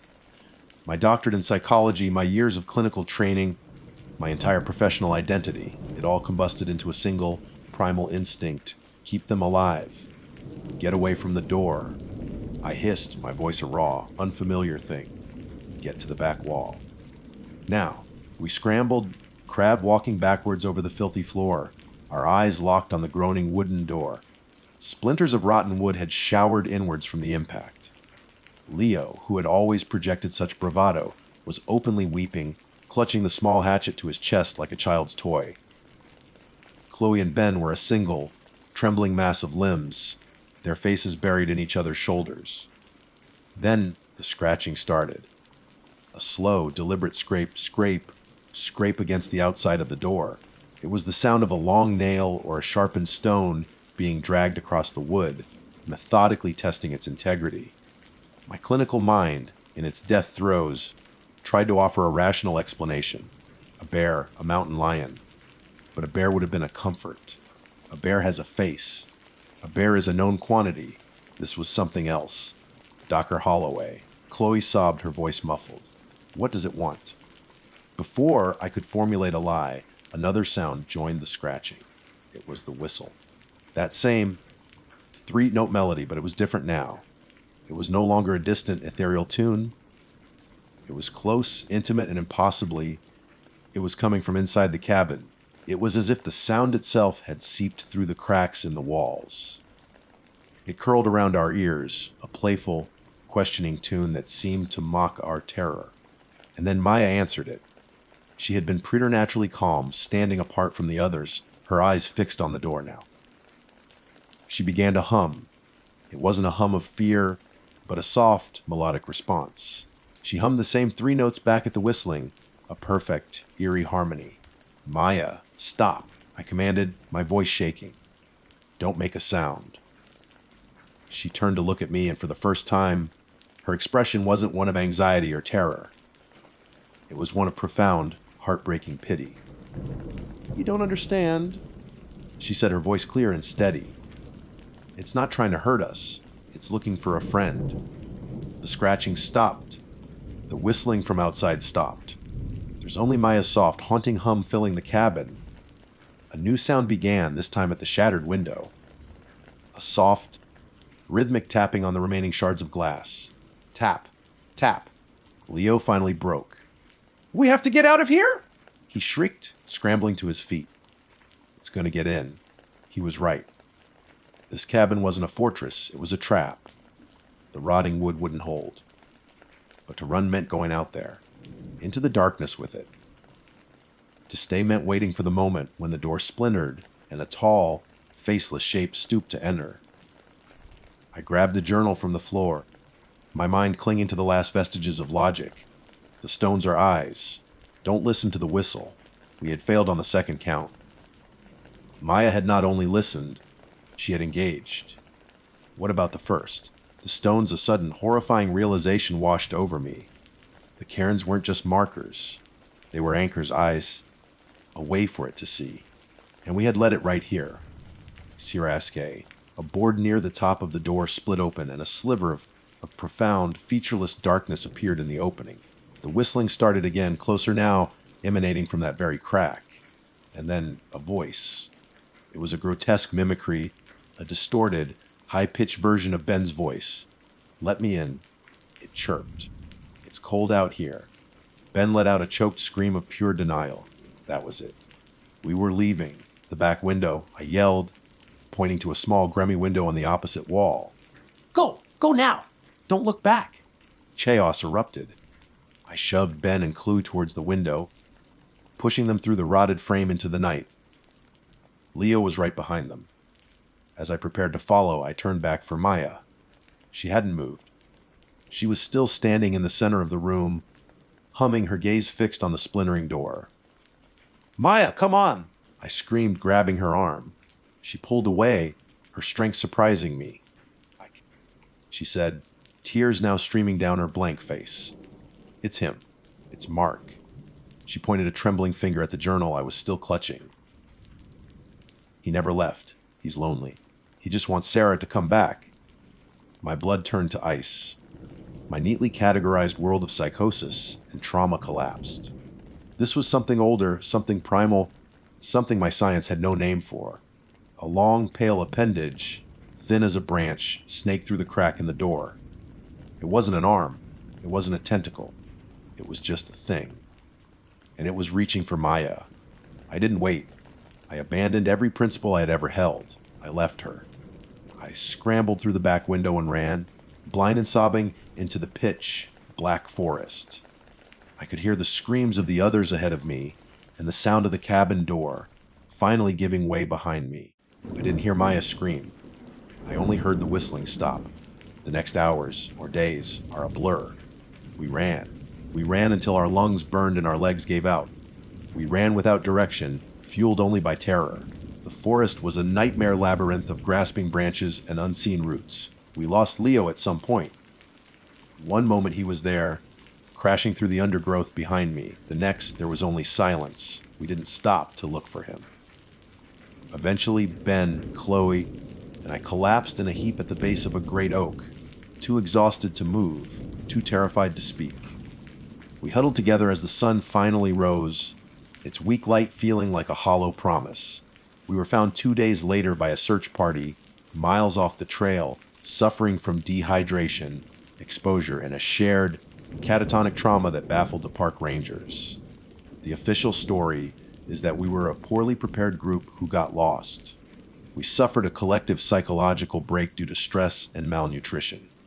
Leo, they said, likely fell into a ravine and was swept away by the river. Maya was never found. She was listed as a missing person, another tragic story swallowed by the wilderness. The journal I'd been carrying was dismissed as the fictional ravings of a disturbed hiker. I resigned from my practice. I can no longer look at a patient and see a neat collection of symptoms to be diagnosed. When I sleep, I don't dream of case studies or therapeutic breakthroughs. I dream of a tall, thin man with a smooth, blank face. I hear a 3-note whistle in the quiet moments of my day, and I see Maya, her face a mask of terrible understanding, humming a reply. I was a wilderness therapist. I believed nature healed. I was wrong. Nature remembers. And in the deep, silent parts of the world, it waits. It watches. And sometimes it gets lonely. My name is Isaac Washington, and for 15 years, I wore the uniform of a National Park Service ranger with a pride that felt stitched into my very soul. The crisp khaki shirt, the flat, brimmed hat, the weight of responsibility. It was more than a job. It was my identity. I was a guardian of the wild, a steward of some of the most beautiful and untamed lands in North America. Now that man is a ghost. The uniform is packed away in a footlocker I haven't opened in a decade, and the only ground I guard is the small, dusty patch of land my cabin sits on, just a stone's throw from the park boundary I no longer dare to cross. They called it a disgraceful discharge. A formal, sterile term for a career imploding under the weight of something they refused to believe. The official report cited dereliction of duty, mental instability, and fabricating an official report. In their world of concrete and paperwork, what I described was impossible. In my world, the one I live in every single day, it's as real as the tremors in my hands and the sweat that slicks my skin when the sun goes down. I live as a recluse now, a cautionary tale whispered among new recruits, the crazy ranger who lost his mind in the deep woods. But I didn't lose my mind. I lost everything else. My life is a loop of small, deliberate actions designed to keep the world out and the memories down. I chop wood, tend a small garden, check the perimeter of my property, and clean my rifle. The silence out here is a living thing, heavy and deep. But it's a silence I've learned to parse. I can tell the difference between the snap of a twig under a deer's hoof and the unnatural stillness that precedes something else. For 10 years, that stillness had been my only companion. But 2 weeks ago, something changed. The silence broke. It started with the news. A hiker, a young man named Leo, had gone missing in the very same section of the park I used to patrol the Whisper Creek Basin. When I heard the name of the area on my crackling battery-powered radio, a cold, familiar dread seeped into my bones, a chill that had nothing to do with the autumn air. They said he was an experienced hiker, well-equipped, and had told 3 people his exact route. He vanished without a trace. No broken branches, no dropped equipment, no footprints leading astray. It was as if the forest had simply swallowed him whole. That night, the nightmares returned. Not the vague, shadowy ones I'd grown accustomed to, but the vivid, hyper-realistic replays of that final patrol. The one that ended my career and broke my life in 2. It was 10 years ago, almost to the day. I was leading a standard search and rescue for a lost tourist, a German man who'd wandered off trail. My partner, a young, eager ranger named Ben Carter, was with me. Ben was a good kid, full of textbook knowledge but short on a woodsman's intuition. He trusted maps and compasses. I trusted the feeling on the back of my neck. For 2 days, we found nothing. It was late afternoon on the 3rd day when the forest began to feel wrong. The usual chatter of birds and insects faded into an unnerving quiet. The air grew heavy and smelled of damp earth and something else, something metallic and faintly sweet like old blood. Ben didn't notice at first. He was focused on his GPS, frowning at the screen. Weird, he muttered, signals bouncing all over the place. Never seen it do that up here. I wasn't looking at a screen. I was looking at the trees. The canopy above us was so thick it turned the daylight into a gloomy, green-tinged twilight. Everything was still. Not peaceful still, but holding its breath still. "Isaac, you feel that?" Ben finally asked, his voice a low whisper. "Yeah," I breathed. "We're being watched." It's a feeling you can't explain to someone who's never felt it. It's a primal certainty. The predator's gaze. We weren't alone, and whatever was with us was not a bear or a mountain lion. This was different. This was intelligent, malicious. We found the tourist camera first, lying in a bed of ferns, miraculously undamaged. I picked it up. The lens was pointed towards a dense thicket of rhododendron. I turned it on, my fingers fumbling with the small buttons. The screen flickered to life, showing the last photo taken. It was a blurry, panic shot of the thicket, but in the center, just visible between the waxy green leaves, was something that didn't belong. It was a shape tall and impossibly thin, the color of wet river stones in shadow. It had no discernible features, no face, no clothes, just a humanoid outline that was fundamentally wrong. Its limbs were too long, its joints bent at angles that defied anatomy. A low, guttural sound echoed from that same thicket, a sound that was half static, half growl. It was a mimicry, a distorted version of a human voice trying to form a word and failing. Ben drew his service weapon, his knuckles white. "What the hell was that?" He whispered, his eyes wide with fear. "I don't know," I said, my voice tight. "But we're leaving. Now." We started backtracking, moving as quickly and quietly as we could. But the feeling of being watched intensified, pressing in on us from all sides. Distorted vocalizations followed, seeming to come from everywhere at once. Sometimes it sounded like a crying child, then a woman screaming, then a string of nonsensical, guttural phrases that scraped at the inside of my skull. It was learning. It was trying to find a sound that would work. Then we heard it. Ben's name. It was a perfect imitation of my own voice, a long, drawn-out whisper that slithered through the trees. Ben froze, his head snapping towards the sound. "Don't," I ordered, grabbing his arm. "Don't listen. It's not me." But the seed of doubt was planted. The thing in the woods was smart. It knew how to separate, how to confuse. It kept using my voice, calling his name, whispering pleas for help, saying I was hurt. We were running now, crashing through the undergrowth, the sun disappearing rapidly behind the ridges. The forest was a labyrinth of black trunks and grasping branches. And through it all, the voice persisted, a cruel, psychological torture. That's where the nightmare always ends, and I wake up in my cabin, tangled in sweat, soaked sheets, my own scream caught in my throat. But since the news about the missing hiker, it hasn't been just a nightmare. I started hearing things. Faint whispers on the edge of the wind, sounding unsettlingly like my name. A week ago, I found a footprint at the edge of my clearing. It was long and narrow, like a bare human foot, but the toes were too long, and there was no arch. It was pressed deep into the hard, dry soil, as if by an immense weight. I am a man haunted by a memory the world tells me is a delusion. But I know what I saw. I know what I heard. And I know the story of the missing hiker isn't just a tragic accident, it's a message. After 10 years of silence, the forest is hungry again. The thing I escaped, the thing that took the German tourist and tormented me and Ben, has come back. Or perhaps it never left. And this time, I'm not in the park. I'm just outside the boundary. It knows where I am. It has finally come for me. The finality of that thought. It has come for me. It didn't send me into a panic. It did something worse. It plunged me into a state of cold hyper-focused clarity. For 10 years, I had been running from a ghost, a memory. But the footprint, the whispers, the missing hiker, they transformed the ghost into a predator. And I was the prey. The fear was still there, a block of ice in my gut, but now it was welded to a grim, survivalist resolve. PTSD is a strange beast in the quiet moments. It tears you apart from the inside.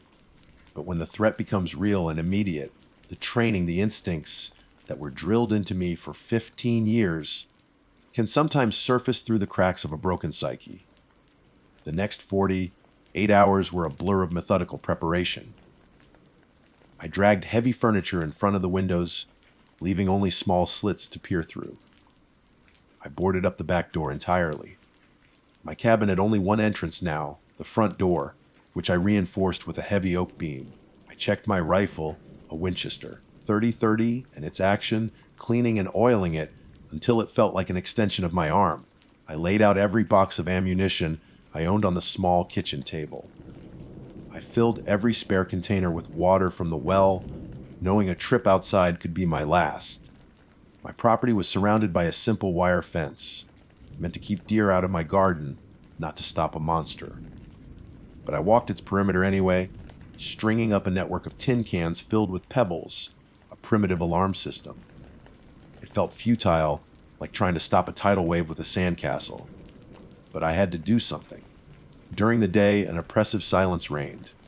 It was the silence I knew, the unnatural one where the very air felt heavy and listening. At night, the psychological warfare began. It started with taps on the roof, light as rain, but there was no rain. Then came the sounds from the tree line, a perfect imitation of a great horned owl, except it would hoot 3 times, pause, and then hoot a 4th, a broken rhythm no real owl would make. It would mimic the yip of a coyote, but the sound would morph, halfway through, into something wet and gurgling. It was testing, probing, seeing what would get a reaction. It was reminding me of what it could do, of the insidious way it had twisted my own voice against Ben. Sleep became a luxury I couldn't afford, snatched in 20-minute increments, my rifle resting on my chest. On the 3rd day, a new sound broke the silence. The crunch of gravel on the path leading to my cabin. It was heavy, rhythmic, and unmistakably human. I moved to my viewing slit at the front window, my heart hammering against my ribs. A Park Service Jeep was parked at the edge of my clearing. A figure in the familiar khaki and green was walking towards my door. For a moment, my mind reeled. It can look like them now. It's learned to make vehicles. But then I saw her face, and the terror shifted into a different kind of dread, the dread of the outside world intruding on my self-imposed exile. She was young, with a dark ponytail pulled so tight it looked severe.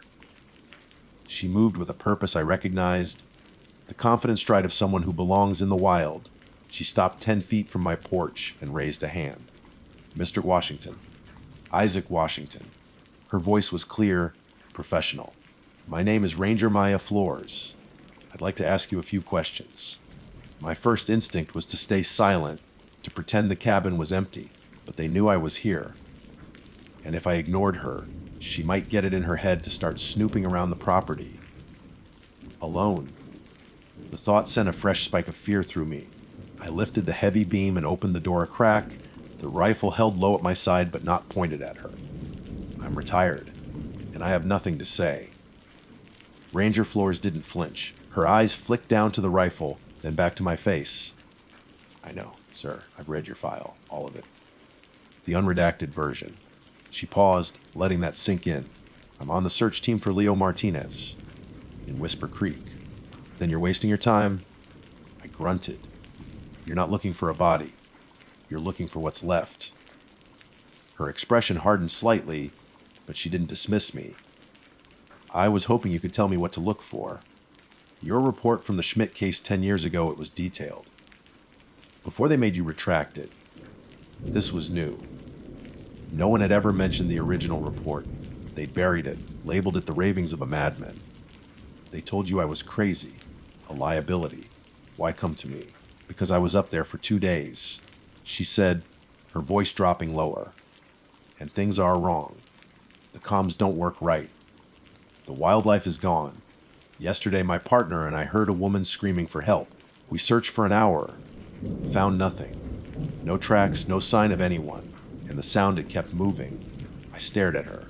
At the earnest set of her jaw, the flicker of genuine fear in her otherwise steady eyes. She wasn't here to mock me. She was here because she had stood at the edge of the same abyss and felt its cold reach. Against my better judgment, I unlatched the chain. Get inside, and don't for 1 second think this means I'm helping you. She stepped into the dim, stuffy cabin, her eyes taking in the barricaded windows, the arsenal on my table. I saw a flash of pity in her gaze, and I hated it. I wasn't an object of pity. I was a survivor. It learns. I said, my voice raspy. It listens to you, to the radio. It takes sounds and it twists them. A scream for help is easy. It used my voice on my partner. I walked to a dusty shelf and picked up a plaster-caked object. A perfect cast of the footprint I'd found. I placed it on the table. I found this at my fence line a week ago. Does that look like a bear or a man to you? Flores stared at the cast, at the elongated shape, and the unnaturally long toes. She traced the outline with her finger, her professional composure finally cracking. What is it? She whispered.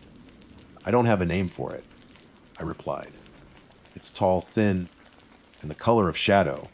It moves in ways it shouldn't be able to. And it's a mimic, not just sounds. The last photo the German tourist took showed it standing in a thicket. It looked like the shadows between the leaves, but it was a solid thing. It mimics the patterns of the forest to hide. We were interrupted by a sharp, sudden rap on the far wall of the cabin. Tap, tap, tap. Flores jumped, her hand instinctively going to the weapon on her hip. What was that? It knows you're here, I said, my blood running cold. It's angry I let you in. And then we heard it, a new voice from just outside the boarded-up window. It was a young man's voice, filled with a desperate, pleading terror.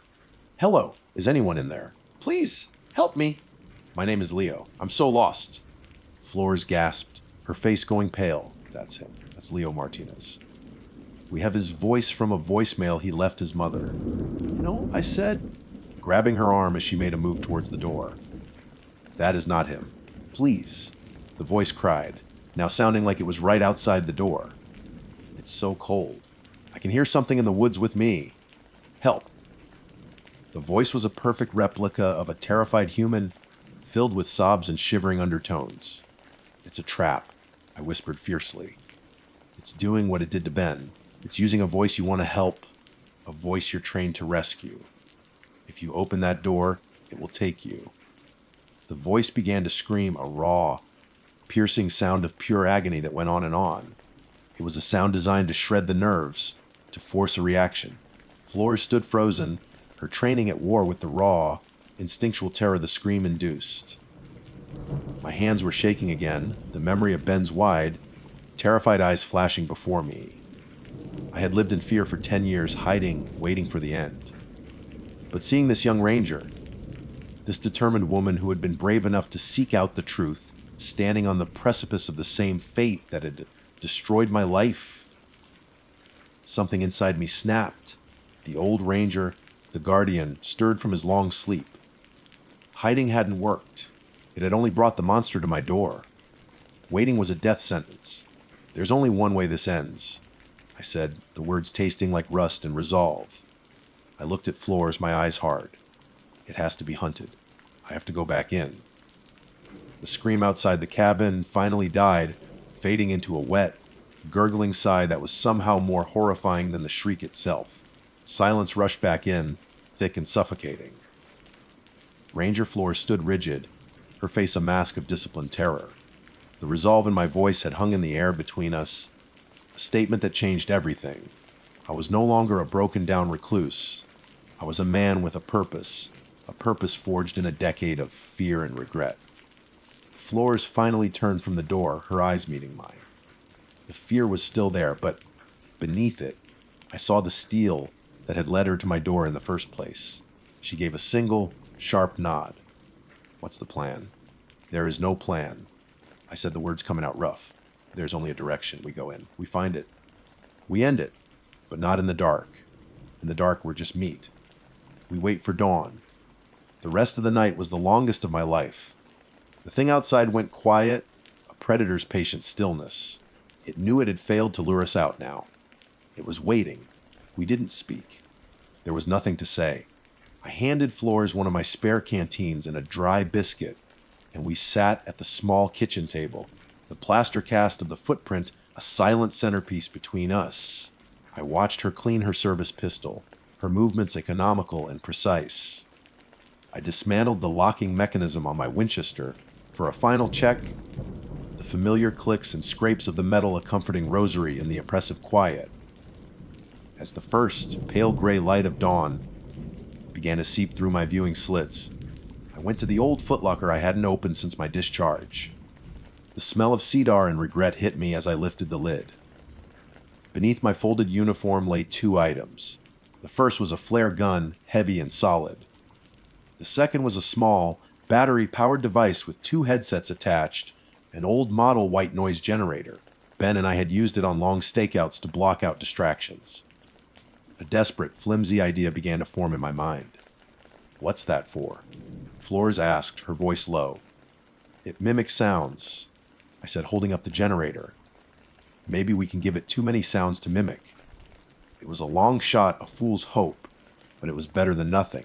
We geared up in silence. I shrugged on an old canvas jacket, stuffing my pockets with boxes of 30-30 rounds. I strapped a hunting knife to my belt and slung the rifle over my shoulder. Flores looked the part of the professional ranger, her pack secure, her sidearm holstered, her expression grim.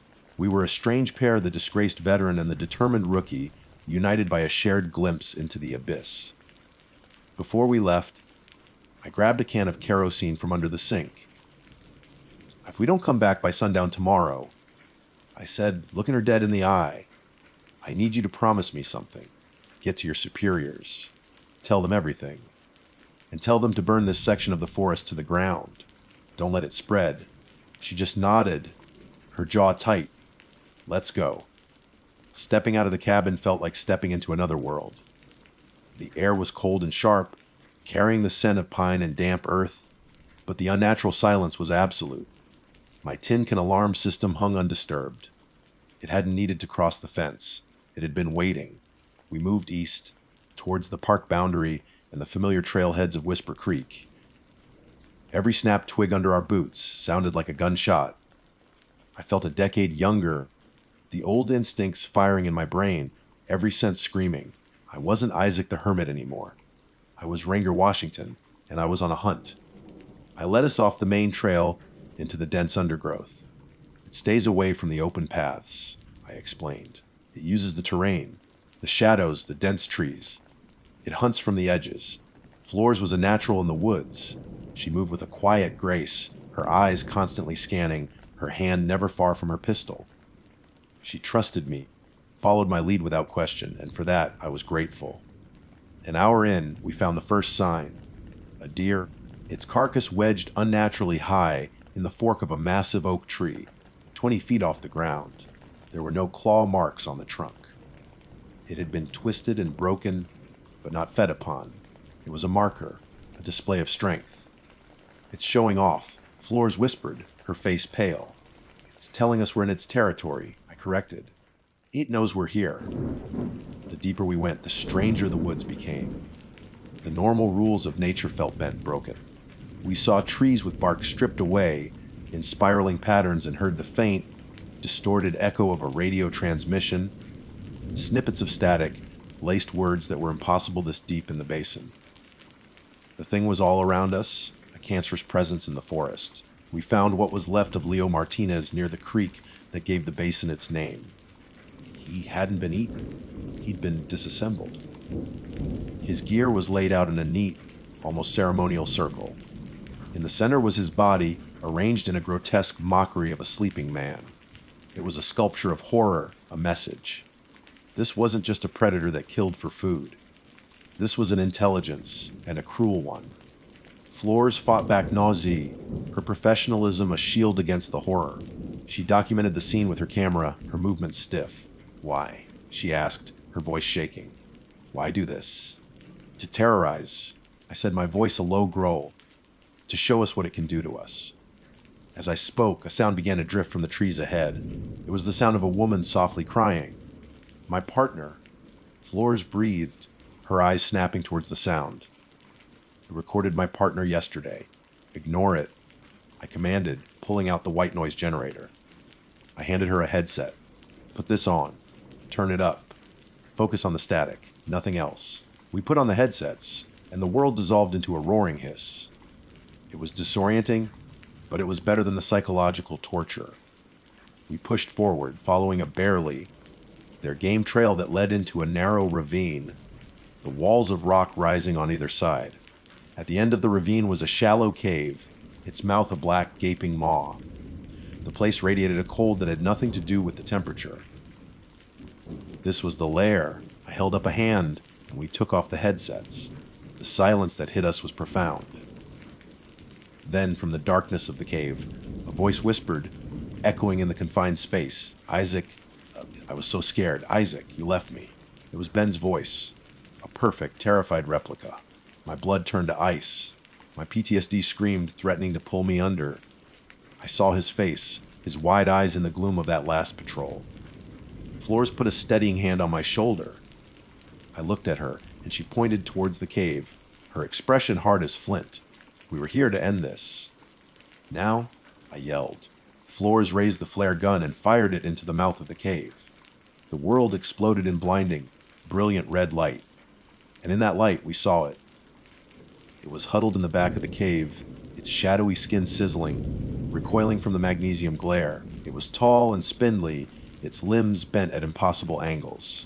It had no face, just a smooth, dark expanse of flesh where features should be.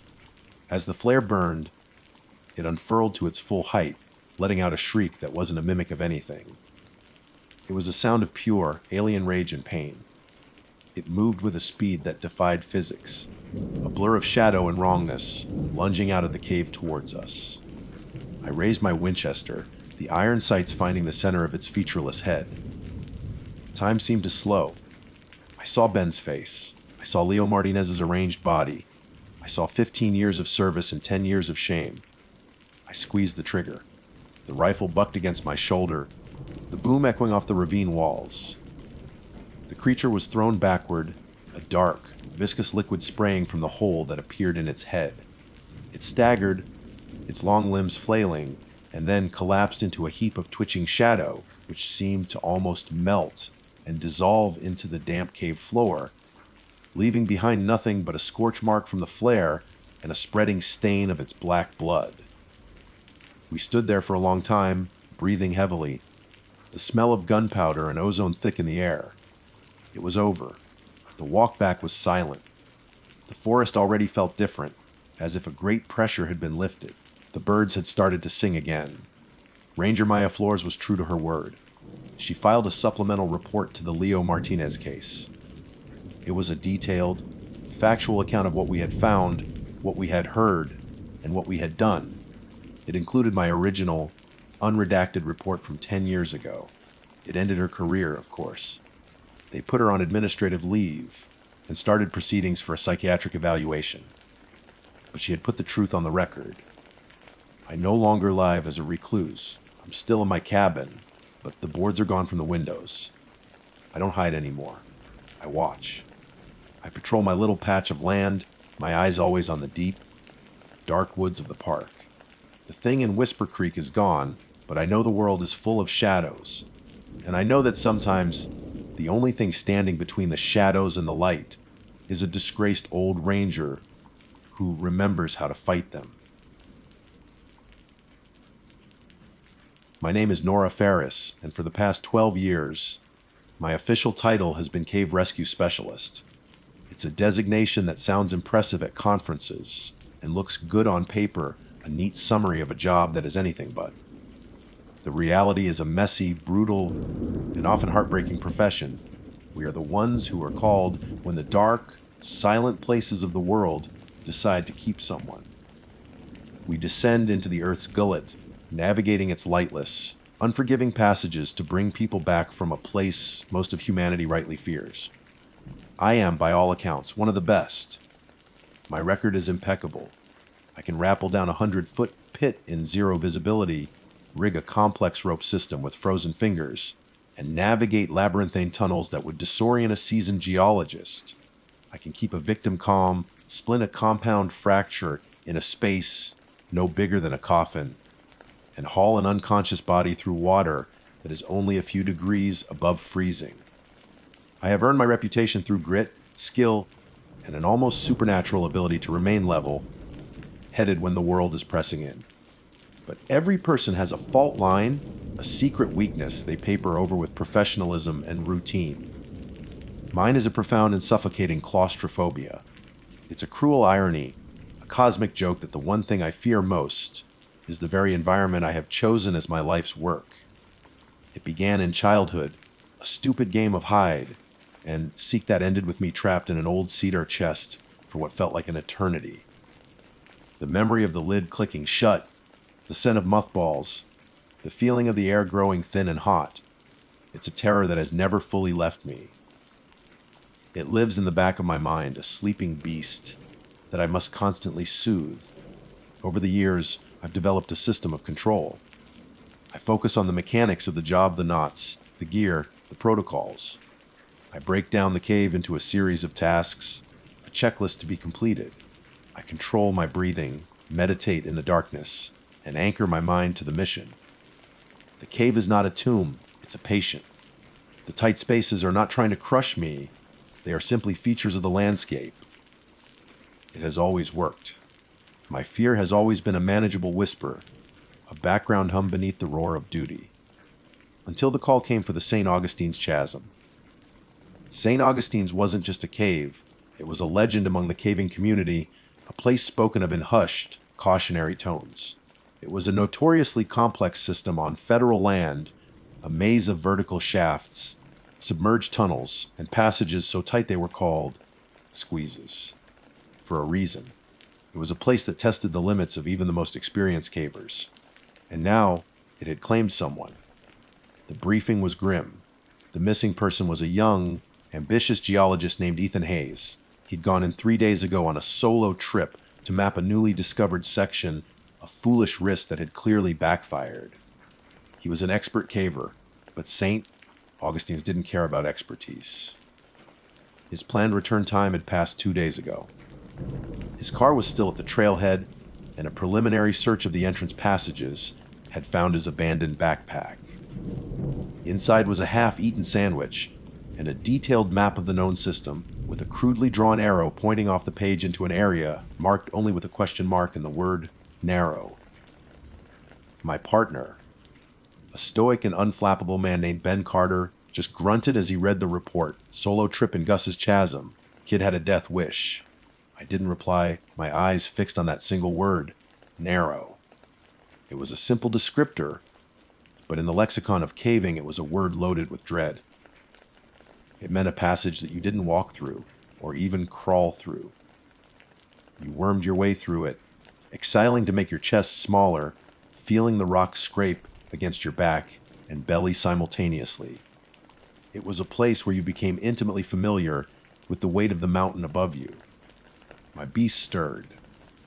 I pushed it back down, focusing on the checklist in my head. Pack gear, check comms, review map. The descent began as they always do, with the familiar world of sun and sky shrinking to a pinprick above us. The air grew cool and damp, carrying the clean, ancient scent of wet limestone. For the first few 100 feet, the passages were wide and cathedral, like the beams of our headlamps dancing across magnificent formations that had dripped into existence over millennia.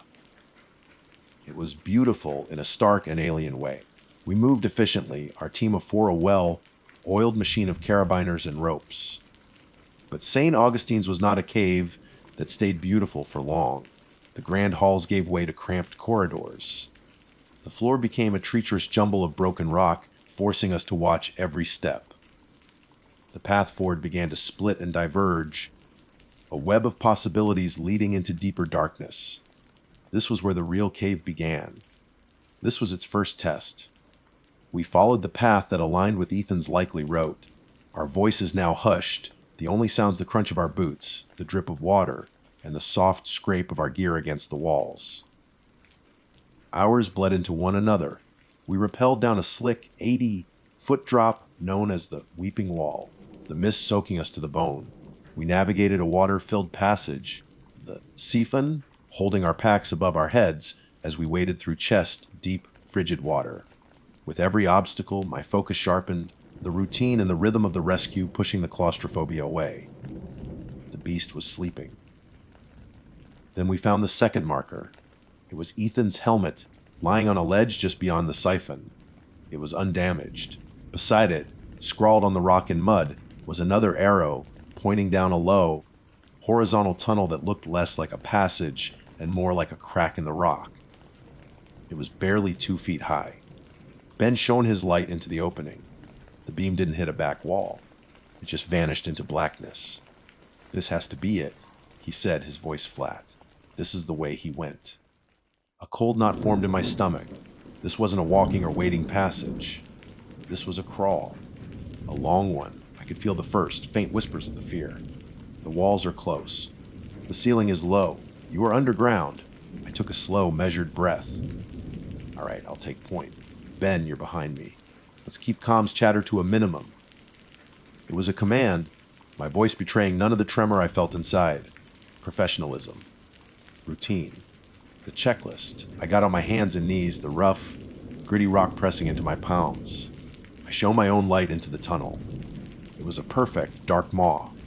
The air that drifted out of it was different, stale, heavy, and cold. It felt ancient and wrong. I took another breath, forced myself to smile at the 2 younger team members behind Ben. It's just a crawl space. Plenty of room. A lie. I slid into the opening, my pack scraping against the ceiling. The rock was instantly close, an oppressive presence on all sides. My world shrank to the small circle of light from my headlamp and the sound of my own breathing, which suddenly seemed far too loud. The passage was relentless. It was 100 feet of grinding forward on my stomach and elbows, my chin in the dirt. With every foot I gained, the weight of the mountain seemed to double. The whisper of fear grew louder. You're a mile from the sun. 1,000 tons of rock are balanced on your spine. The walls are closing in. Shut up, I muttered to myself, the words a puff of dust in the tight space. No one can get to you. If you get stuck, you will die here. You will die in the dark. My heart was hammering against my ribs. My breath hitched. The beast was waking up. It was stretching, its claws digging into the edges of my sanity. My movements became jerky. I felt a surge of panic, a primal, overwhelming urge to scramble backward, to get out, to see the sky. "Nora, you good?" Ben's voice crackled in my earpiece, a lifeline from another world. I stopped, pressing my cheek against the cold, damp floor. I closed my eyes, forcing the image of the open sky from my mind. I focused on the tiny crystals in the rock inches from my face, the feel of the helmet on my head, the solid weight of the radio on my chest. Anchor yourself. Control your breathing. It's just rock. It's just a job. "I'm good," I lied, my voice a strained rasp. Continuing on, I pushed forward, the panic receding to a manageable terror, and then my light fell on it. At first, I thought it was a trick of the shadows. But as I crawled closer, the shape became sickeningly clear. Scratched into the rock of the floor, right in the middle of the passage, was a message. It wasn't written in mud or chalk. It was gouged into the stone itself, carved with a sharp tool, with a desperate, frantic energy. The letters were deep and savage. It wasn't a call for help. It wasn't a map. It was a single, terrifying sentence. "Itis nana KV." The 4 words stared up at me from the floor, stark and insane in the focused beam of my headlamp. "It's not a KAV." The letters were jagged, carved into the unyielding limestone with what must have been ferocious effort. This wasn't a casual warning. This was a scream etched in stone. For a full 10 seconds, my mind refused to process it. The logic, the training, the years of experience that defined me were all short-circuiting. Caves are caves. That is their nature. The statement was a paradox, a denial of the very reality I was buried in. "Nora, status." Ben's voice, tinny and distant in my ear, broke the spell. My throat was dry. I had to force the words out, trying to keep them steady, professional. "Ben, I need you to see this." Crawl up to my position. Slowly. The minutes it took for him to inch his way forward felt like hours. The only sounds were his grunts of effort and the scraping of his gear against the rock. The silence from my end was abnormal, and I knew he could feel it. When his helmet finally appeared beside me, I didn't have to say anything. I just shifted my light back to the message on the floor. Ben was quiet for a long time. His breathing was a low, steady hiss over the radio. Unlike me, he had no beast of claustrophobia to battle. He was a man made of bedrock and calm procedure. But I could feel a change in the quality of his stillness, a new tension. "What do you make of that?" I finally whispered. "I make of it that Hayes lost his damn mind," he said, but his voice lacked its usual conviction. "Pressure, isolation, it can make you see things, right things. I used a tool, Ben, look at the gouges. This took time. This took purpose." I ran my gloved finger over one of the letters. The edges were sharp, fresh. This was desperation. "We keep moving," he said, his tone leaving no room for argument.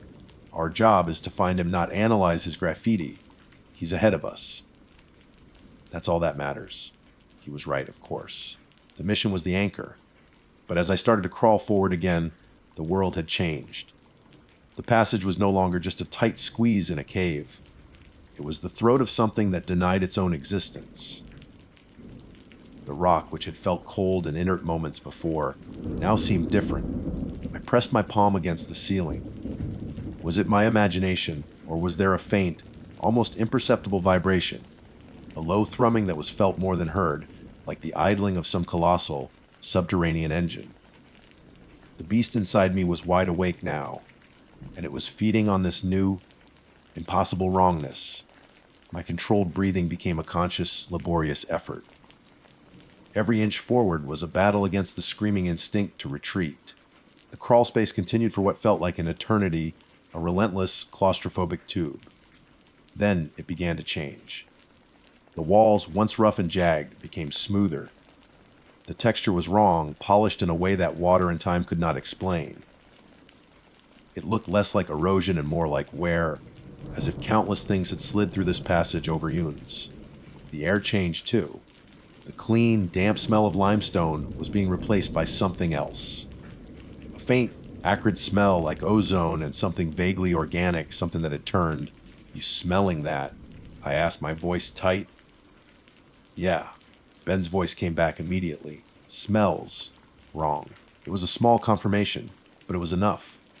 I wasn't losing my mind. This was real. The place was changing. We found the next sign of Ethan Hayes 50 feet later. It was his geologist's rock hammer lying near the wall. The steel head was smeared with something dark that wasn't mud, but it was the handle that made my blood run cold. He had whittled it, carving dozens of tiny, frantic symbols into the wood. They weren't letters or numbers. They were spirals and jagged lines and shapes that looked disturbingly like wide, staring eyes. It was the obsessive, terrified art of a man whose sanity had been stripped away. He hadn't just been mapping a cave. He had been trying to comprehend an abyss. "We're getting close," Ben said, his voice grim. "It can't be far." The passage began to constrict even further. What was once a crawl now became a true squeeze. This was the narrow from Ethan's map. To move forward, I had to turn my head sideways, my cheek pressed flat against the smooth, strangely warm stone of the floor. I had to exhale completely to inch my body through, my ribs screaming in protest, my pack snagging on the ceiling. This was it. This was the cedar chest from my childhood. This was the coffin. The beast was roaring. A hurricane of panic in my skull. It's alive. This place is alive, and it's digesting you. You're going to get stuck. You're going to be part of the rock. You'll die here, screaming in the dark. My movements faltered. My breath came in ragged, useless gasps. I was hyperventilating. The darkness at the edge of my vision began to close in. I was going to pass out. I was going to die. Nora! Talk to me. Ben's shout was sharp, an electric jolt. "Breathe with me." In and out. In and out. Match my count. Ferris? Now, his voice was a lifeline. I clung to it, forcing my lungs to obey. In and out. The panic didn't vanish, but it receded from a tidal wave to a churning, manageable sea. I focused on the rhythm, on the simple mechanics of survival. Okay. I gasped, the lie tasting like dust and fear. "The passage opens up ahead," he said. "I can see it. Maybe 20 more feet. can you do it? 20 feet. It might as well have been 20 miles. But there was no other choice. Going back was impossible now, a thought almost as terrifying as going forward. I gritted my teeth and pushed. My helmet scraped, my suit tore, my skin abraded. But I moved, 1 inch at a time. The smooth walls felt slick now, coated in a thin, greasy film that I refused to think about. The thrumming vibration was stronger, a definite, rhythmic pulse that seemed to resonate in my bones. Lub-dub, lub-dub, like a heartbeat. And then, with a final, agonizing push, I was through. I tumbled out of the squeeze, falling a few feet onto a wide, flat ledge. I lay there, gasping, my heart trying to beat its way out of my chest. For a moment, I just reveled in the space. There was air. I could sit up. I could breathe. Ben emerged behind me a minute later, his face pale and beaded with sweat in the beam of my light. We didn't speak. We just looked at each other, the shared trauma of the passage a silent, ugly bond between us. After a few minutes, we got to our feet, our bodies bruised and shaking. We had made it. We were through the worst of it. We had to be. I turned my headlamp to the space in front of us. We were in a cavern, but it was unlike any geological formation I had ever seen. It was immense, so large that our lights couldn't find the ceiling or the far walls. But that wasn't what was wrong. The floor, the walls, the very structure of the place. It wasn't rock. It was a deep charcoal black with a glistening, organic texture. The ground was soft and yielding under my boots. The walls were not flat, but curved, ribbed, and lined with what looked like massive, dormant arteries. The air was thick, heavy with the smell of decay and electricity, and the pulsing sound was everywhere, a deep, resonant beat that moved the very air we were breathing. A faint, bioluminescent blue light emanated from strange, vein-like structures that crisscrossed the walls, casting the entire impossible chamber in a ghastly, twilight glow. In the center of this horrifying cathedral, we saw him. It was Ethan Hayes. He was standing with his back to us, motionless, staring up into the vast, breathing darkness. Ethan! Ben shouted, his voice hoarse. "Ethan, we're here to help you." Ethan didn't turn. He didn't react at all. He just slowly, deliberately lifted his arm and pointed up, his finger aimed at the unseen, pulsating ceiling far above. And then we heard it. A new sound echoing down from the darkness. It was a wet, clicking noise, accompanied by a slow, gargantuan slithering. Something was moving up there. Something vast and ancient and utterly, cosmically wrong. Ethan finally spoke, his voice a dead, hollow whisper that carried unnervingly far in the enormous space. "You shouldn't have come," he said, without turning around. "The mountain is waking up. Ethan's dead," whisper hung in the pulsating, blue-lit air. For a horrifying moment, nobody moved. We were 4 rescuers, frozen in place by the words of the man we'd come to save. Our headlamps pointed uselessly into a darkness that felt absolute. The wet, slithering sound from above grew louder, closer. It was a sound that didn't belong to the known world. A noise of immense, fleshy weight being dragged across an organic surface. To hell with this. Ben's voice crackled over the radio, a surge of raw adrenaline cutting through the paralysis. "Harris, Miller, grab the victim! Nora, with me! We're blowing this popsicle stand right now." But Ethan had no intention of being grabbed. As the 2 younger team members, Harris and Miller, moved toward him, he finally turned. The man who faced us was not the ambitious young geologist from the photo. His face was a mask of ecstatic madness. His eyes were wide, the pupils so dilated they seemed to swallow the irises, reflecting the ghastly blue light of the chamber. A seraphic, terrible smile was plastered on his face. "You can't leave," he said, his voice no longer a whisper, but a resonant, calm statement. "You were invited. He's been so lonely." As he spoke, he took a step back, and the soft, yielding floor seemed to ripple around his feet. The clicking, slithering sound from above was now directly over us. I made the mistake of looking up. My mind has tried to erase what I saw, to file it away as a hallucination brought on by terror and lack of oxygen. But the image is burned onto the back of my eyelids. It wasn't a single creature. It was part of the ceiling itself. A section of the vast, ribbed, organic darkness detached and lowered itself toward us on a thick, translucent stalk. It was a semi-crystalline, horrifyingly beautiful appendage, shimmering with its own internal light. It branched into dozens of smaller, whip-like tendrils that ended in razor, sharp obsidian hooks and delicate, feathery feelers that twitched and tasted the air. In the center of this descending nightmare was a single, immense eye, a swirling nebula of iridescent color, and it fixed its gaze directly on me. Time broke. Logic shattered. This wasn't a predator, it was a sensory organ.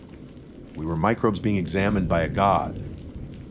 Harris screamed, a high, thin sound that was cut off with a wet gurgle. One of the tendrils, moving with impossible speed, had lashed out and coiled around his neck, lifting him from the ground. Miller lunged forward to help, and another tendril wrapped around his leg, pulling him down with a sickening crack of bone. There was no fighting this. There was only running. Back. Ben roared, shoving me toward the narrow opening we'd emerged from. Go! Now! I didn't need telling. The beast of my claustrophobia was gone, consumed by a far greater and more immediate terror. I scrambled back onto the ledge, my eyes still locked on the unfolding horror. Ben was right behind me, but he wasn't running. He was aiming his flare gun, a last-ditch piece of equipment for signaling, up at the eye. Just to let you know we were here, you son of a bitch, he snarled and fired. The red flare shot up, a tiny spark of human defiance in the face of cosmic insanity. It struck the central eye, which pulsed violently. A shriek echoed through the chamber, but it wasn't a sound of pain. It was a sound of annoyance. The entire cavern vibrated, the lub-dub heartbeat accelerating into a frantic, furious rhythm. I saw Ethan Hayes standing amidst the chaos, his arms outstretched, his face tilted up in rapture as a rain of thick, viscous fluid began to fall from the ceiling.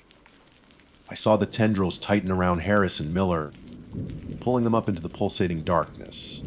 And I saw Ben turn and dive for the opening as a wall of the glistening, black flesh seemed to peel away and sweep across the chamber floor toward him. He almost made it. He was halfway into the squeeze when the wave of living tissue hit the opening. He screamed a raw, terrible sound of agony. I grabbed his arms, pulling with all my strength, but it was like trying to pull a tree from its roots. "It's got my legs."